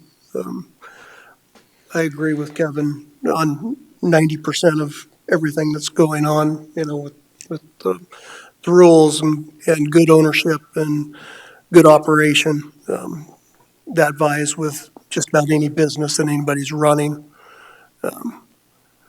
Few of the exceptions I take for one of the comments as far as a neighbor that's being has a bunch of dogs or kids or trash. Yeah, you can't choose your neighbors. Vacation home rentals, even though the state doesn't qualify them as such, they are a business. They're for-profit item. People are making money on them. You can control the businesses that go into a neighborhood versus choosing your neighbor that's living beside you. So I see some difference there. The business owner, as long as they're operating their business correctly, shouldn't impact the neighborhood poorly. I also agree that PUDs or other developments that are designed around a vacation home rental community should not be impacted by a 5% rule. I stated that in my very opening statements, that any of these communities that exist today or have been approved to be in that regard shouldn't be part of that 5% density cap. That's basically my take on today's discussion. I only had one question for you, and that's the proposed PUDs too. In other words, if they're working on those or they come in the future, then they don't apply. Is that how you're stating it? Yeah, I think if it's a community that's designed around a vacation home community, then it's, everybody knows it's there and it's coming in. I think the 5% is more for your smaller neighborhoods that weren't originally designed for a vacation home community. To me, those kind of developments are, you're basically developing a kind of a resort. It's not, you're kind of planning a resort around that, even though it's not called a resort. They are individual homes, condo associations, those kind of things. But as a perspective, to me, it's a resort community. You're designing it around a specific purpose of tourism, and people being able to come stay in their place, enjoy the Black Hills, but also rent it out, make some money. So. Thank you, Kevin. Jim? Yeah, there is a way to solve this problem, and that is to transform Rapid City into Minot, North Dakota, because there's probably not 2 or 3 rentals up in Minot because there's no demand. And what always strikes me is that anybody who lives here best get used to the reality that we are a focus for visitors and that we need to have a system that accommodates them. And I think the notion that we can use some sort of numeric formula to determine how many vacation home rentals exist is naive at best. And so I'm even opposed to a 5% limit, because I think in some areas it may be advantageous to have considerably higher than that. And the reality is that if we would enforce what we have, and I have repeatedly asked this question about enforcement because I believe that the current ordinance, quite frankly, is really quite effective in meeting, I think, a lot of the needs, such as safety, convenience, that kind of thing that makes the visitor's experience positive. I'm not so sure this improves much on that in any way. But what we have to do is recognize that those who are not paying their fair share, and I have to agree with Mr. Tuber here, that we need a vigorous sort of enforcement process. And I know that's not easy to implement. It's politically sensitive too. I think Ron's getting a lot of static from people. Wait till we start enforcing this. You're really going to get some static from people. They're going to be different people, but they're going to be very upset too. But ultimately, it just seems fair that they should bear their fair share, because there needs to be a process to make sure that visitors are safe and happy here. And I think we have to have this ordinance, but, and I never thought I would say that I would just let the market more or less dictate what occurs, but in some ways, the market is a powerful force, and we need to, sort of round the edges of the market, because it can be brutal. But I don't think I would want to support the 5%. I'm even hesitant to, the 1 acre has some appeal to me because it's kind of a natural separator, but on the other hand, I also think that people in more concentrated areas ought to have an opportunity to profit from the market. So anyway, I'm going to go more with the status quo than with any significant change. Brittany, can I ask you? Jason, go ahead too. You're going to load in here before. I had a question. PUD per se has gone by the wayside, and we addressed that review is a different matter now, right? Correct. That's an overlay district now. It's Yes, not I its wanted own you to, separate so zoning that district. the commission members understand that in the future, we'll be looking at a different way. It's the same basic, what would I say, same planning details. It's just a different way of looking Right, at they it. would just need to meet the underlying zoning district as well as whatever the overlay district is on top of that. You understand where I'm coming from? We have some old PUDs that, in fact, Edelweiss that Marcia referred to was even before our zoning. That isn't a beauty. Yeah, it's not. So it's not a true PUD. They laid it out in their own, what would you call it, a mission statement that they put together because it wasn't really platting either then. So I don't know what you'd call it, but in the future, it's not going to be PUD. It's going to be, what did you say again? Overlay district. Overlay district. Mr. Chair, so I would think the 5% would apply to what I consider scattered. And that would be anything that's not Excludes within a overlay particular district. development. That's why I brought it up, because we may have to include wording if that's, because that did seem to be an understanding here. We may have to include that wording, and the committee did not know that when they reviewed this. Right, so I just wanted to touch on the enforcement piece of things too, because just based on the resources that we have available to us with one ordinance enforcement officer, the idea was to make this easier for people to come into compliance. That's why we came up with a special permitted use. It would make it more streamlined, they could get it in a faster manner, they didn't have to have a hearing. So that, in our mind, that's the methodology. We get more compliance, then we're able to more effectively enforce the ordinance. Whereas if we have people who the barrier of entry is just too steep and they don't want to comply, then we have the illegal operators.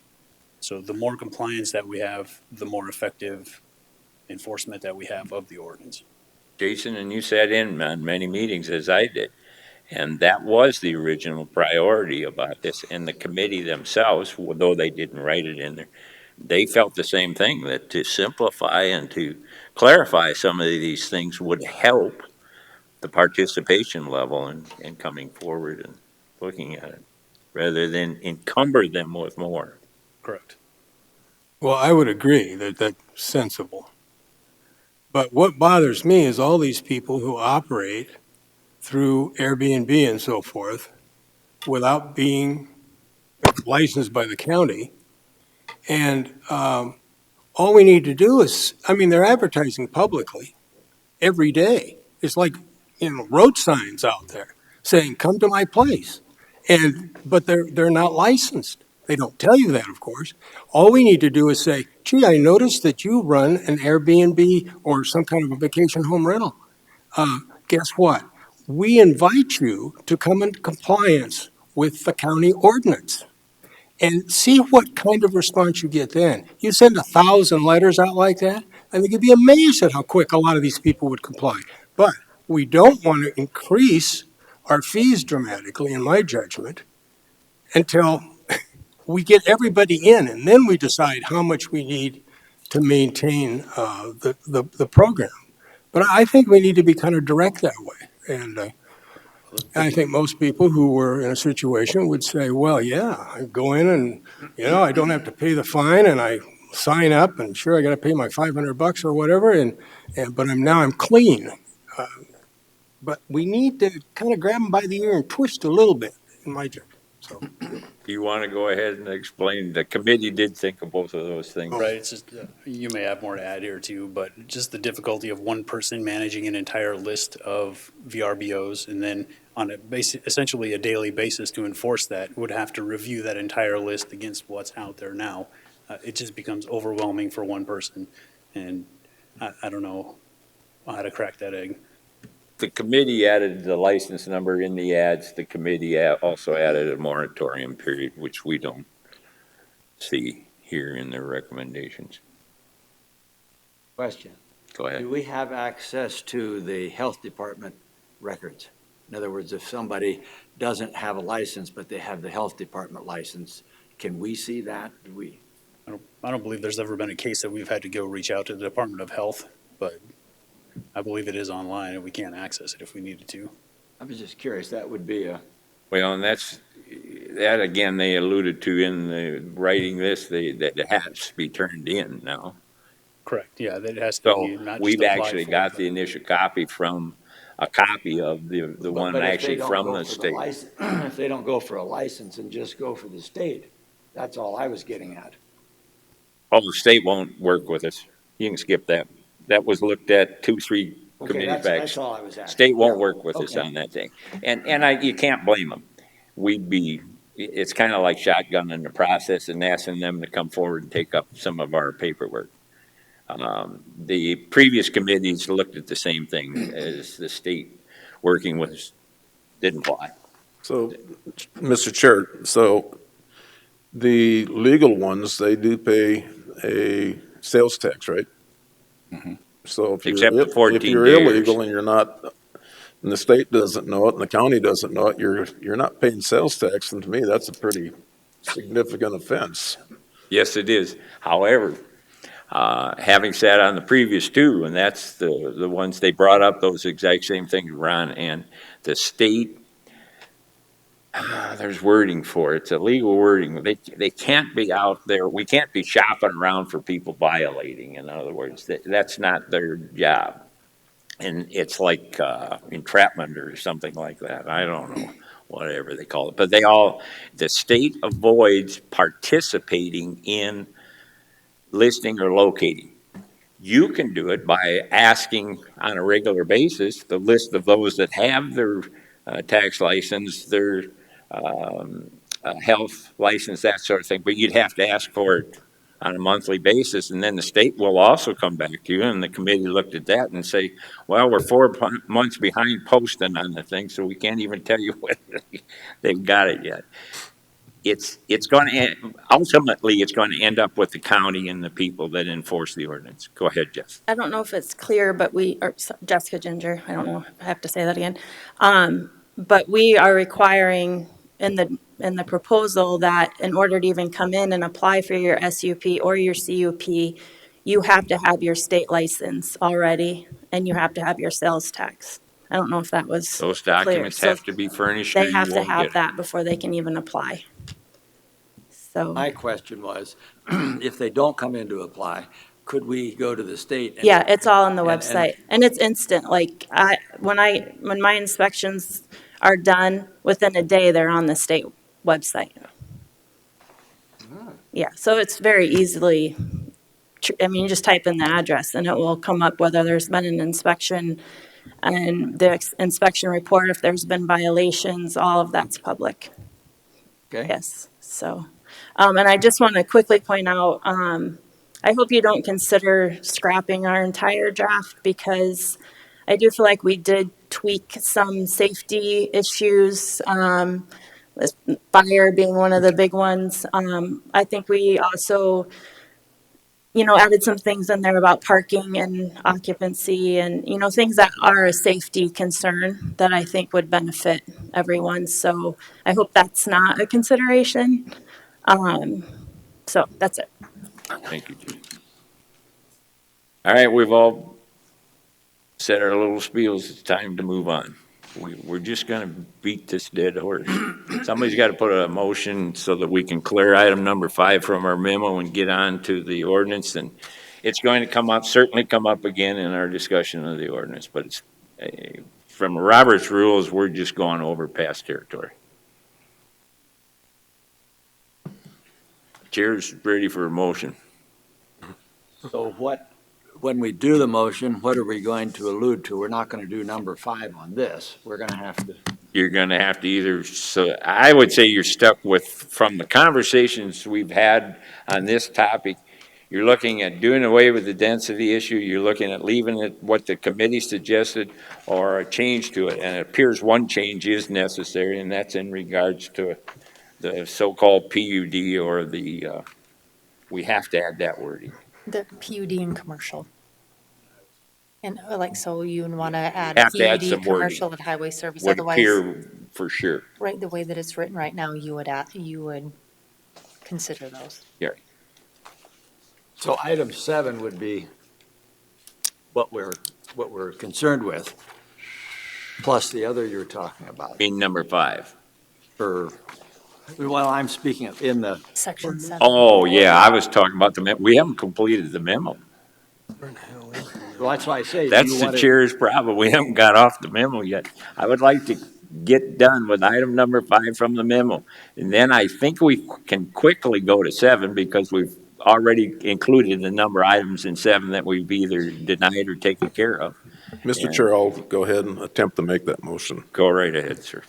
So I would recommend that we approve the relative to density, that an additional 1%, is that where we're going? For a total of 6% is permitted only if the 5% cap is reached during the compliance grace period as outlined in PCZ 0601. And with that being said, that would not apply to, that would be for scattered units. It would not be Well, applicable and what's the to, other new highway service and what you, planned unit development isn't being used anymore, is it? It is. The wording is still being used? Okay. Did you hear those 3 from Jason? go ahead, Jason, just so that we're on the same page here. So I would say planned unit developments, planned unit development overlays, commercial district, and highway service district. Okay, so I would include those. That would address Pat's concerns. Okay. That's the motion. Is there a second? Second. Moved and seconded. Now we're in discussion from the audience. From the commission. Hearing Mr. none, Chair, all in favor? Mr. Chair. Just go right ahead, Kevin. I can't support this. Again, it's that quagmire of percentages here and percentages there. I think it needs to be taken out of the whole mix of the ordinance. And if down the road, all of a sudden 90% of Rapid City is vacation homes, then we can put a percentage in. But at this point, I do not think that we need to do this. It's only going to create additional issues. Mr. Chair. Yes. If it would make it easier to swallow, we could say upon review in 2 years. And if it's not working, then we can review it and change it. So it's not like you'd amend your motion? Yeah. Is the second I would say that we'll review this. If it's not working, well, we have the ability to change it, but if it is working, there's no need to change it. But we can change it anyhow. I mean, Right. we don't have to have a time span. I'm just If trying it's to not put a working, safety. You come back, don't you? You can bring it back whenever you want. Sure, you can bring it back whenever you want, or you can put it at a complaint basis, because if Not sure somebody we can't need meet to. the bill Okay, of well, I'm goods. just trying to. Yeah, no, I understand what you're saying, but if we can do it at any time,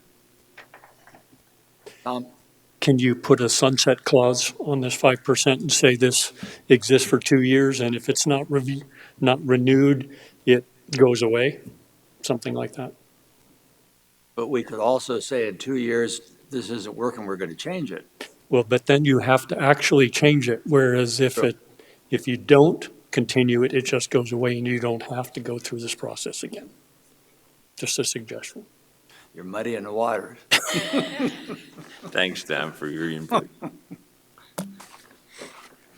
I would ask Brittany for her input on that sunset clause. Recommendation. My only recommendation would be, as new units are built, that percentage is taken as part of those new units. So it isn't like a stagnant number. So it's somewhat, like as the new units are built, you're still like going to get more units of that 5%. So I'm not sure that if that 5 or 6%, because that's what the committee had talked about, if that's what you are thinking, then if you build 100 more units, 6 more of those can be vacational, for every 100. So it's not a stagnant number. So just keep that in mind. So I'm not sure how that sunset clause would really work. I mean, because for every, it's continually increasing with every new unit that's being built. So And we also could choose a different vehicle that we research our 5% based upon house counts. In other words, we know that there are other ones out there that cost money. We know that some would involve programming and all sorts of things. So I'm kind of with you. There's other items that could come up besides the 5%. The county might not want to use that particular, we've named where we get our 5% from right now. Correct, and I believe, this is just my feeling from, just how in our office works. If we did meet that percentage and there was someone that came in to apply, we would reject their application. They would go in front of the Board of Adjustment. The Board of Commissioners would know that we're hit that ceiling. So I think at that time, that would be, That's for a the trigger. board to make the decision to send it back down or to review it again, so. Mr. Chair, so recognizing the efforts of the committee, I'll just go ahead and leave my motion stand as first read, without the two-year review. And with the additional zoning items, definitions, the Highway three service, that were added. plan unit development and the overlay. And the second is in agreement with that? Yes, definitely. All right, Mr. Chair, yes. I say we just let this bull run. And if we have a problem, we can bring it back and discuss it again. But, right now, let's let the motion run as it is and see what happens. And if we get close to a 5% cap or any of that, we can always revisit it here in this committee. I don't see any objection to just letting this play out and see how it actually works. Any other discussion from the audience? From the commission? Hearing none, all in favor of the motion signify by saying aye. Aye. Opposed? No. No. Okay. Got it? 4-2. All right. Very good. Now number 7, we've kind of exhausted that along the way. We have thrown in other items and they've been duly discussed. I wish Karen was here, and she chuckled that she was going to be gone when we finally got to number 7. And I'm glad she had it there. We've certainly discussed other items that weren't on our memo. Anybody else have anything under the other items for the memo so that we can put the memo to bed? Very good. The memo is done, officially done. Now, the next thing I'd like to do, so that these folks that have come regularly, we should put a motion on the table as to how we're going to review the ordinance from here on out. And my suggestion would be, well, like we've done with the mining, like we've done before, Brittany's our leader, our director, or navigator, whatever you want to call it, and we go through section by section as we call up our either opposition, support, questions, that sort of thing. I would like to see that, and so that the folks out in the public know that that's the way we're going to do it. That's what we did with the memo, by separating those items. So the chair would address a motion to do that. I'm not sure how to do it, but I would agree with what you're saying, like we did with the mining. So however we need to. I would call it section by section basis. Yeah, definitely, yes. That, I would make a motion that we do that coming up. Is there a second to that? Second. Moved and seconded to review ordinance OA 2301 on a section by section basis prior to the motion. Discussion from the audience, from the commission. Hearing none, all in favor of the motion signify by saying aye. Aye. Opposed? Motion carried. Now we've got the records clear. Do you want to go on today? We've got some folks today. We can start out if you like, or we can. I think there's probably people sitting out there waiting to see when we get it section by section. I got to be honest with you. These folks have had input to put on those memo items.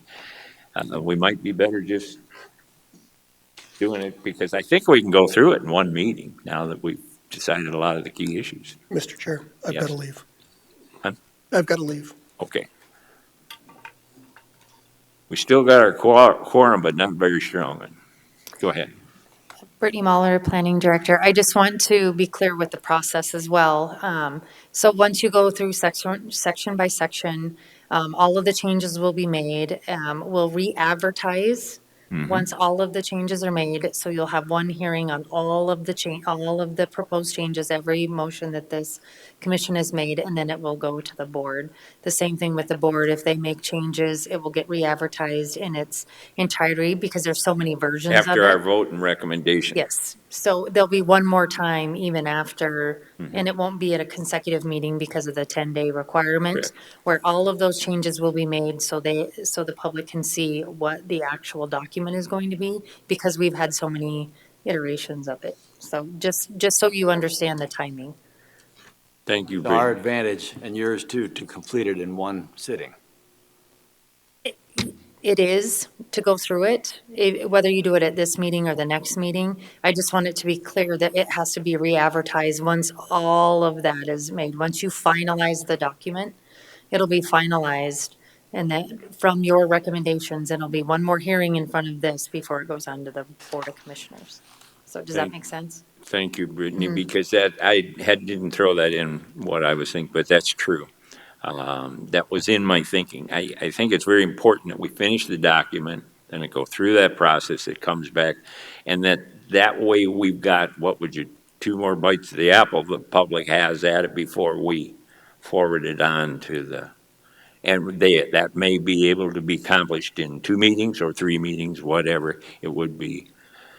Especially the review of the ordinance would be, if we could put it earlier into the thing next time so that it's done and they can do their publishing, would be the best from an efficiency point of view.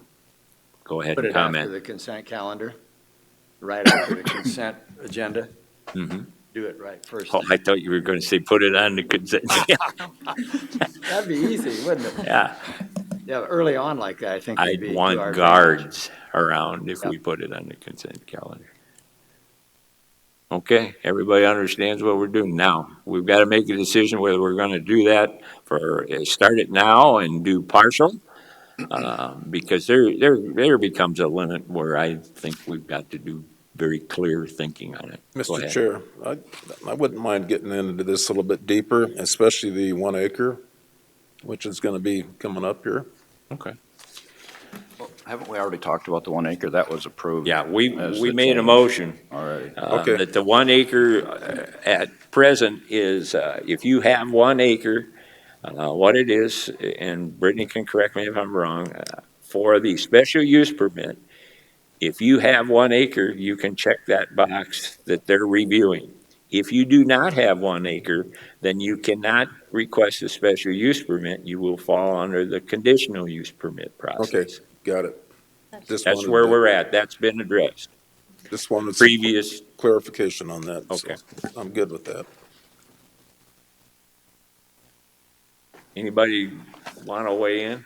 I think we should leave it open for a whole meeting, so I think there's a number of people that have been waiting to see this come up, separate of our memo items. Okay. In my belief, but that's mine. So we'd have to continue at one more meeting, and then we're going to address it. Is there a way to get it earlier in the packet? There is? If that's what you choose, we can put it. You're going to make a motion to that effect? Yes, I'd make a motion that we continue ordinance amendment 2301 until the next meeting, and hopefully we do it early on the agenda, and to do it in one sitting. Early agenda item, Yes, as early as possible. yes, and of course, that's up to the staff. Is there a second to that? I'll second that. That'd be August the 28th then? Yes. Okay. Been moved and seconded to continue it to our next meeting, which is August 28th, 2023, and that as well, a condition of that would be that it be an early agenda item as possible. Yes. Got that? Okay. Anybody from the audience disagree with that? Or want to speak on it? I would like Anybody to here? ask the folks in the audience if you think we made any progress today. Thank you. Thank you for the limited applause. Anyway, in discussion from the commission, hearing none, all in favor of the motion signify by saying aye. Aye. Opposed, motion carried.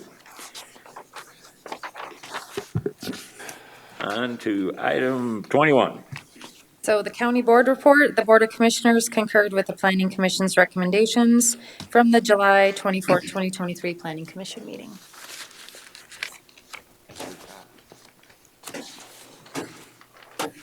Any questions for Brittany on the Board of Commissioners report?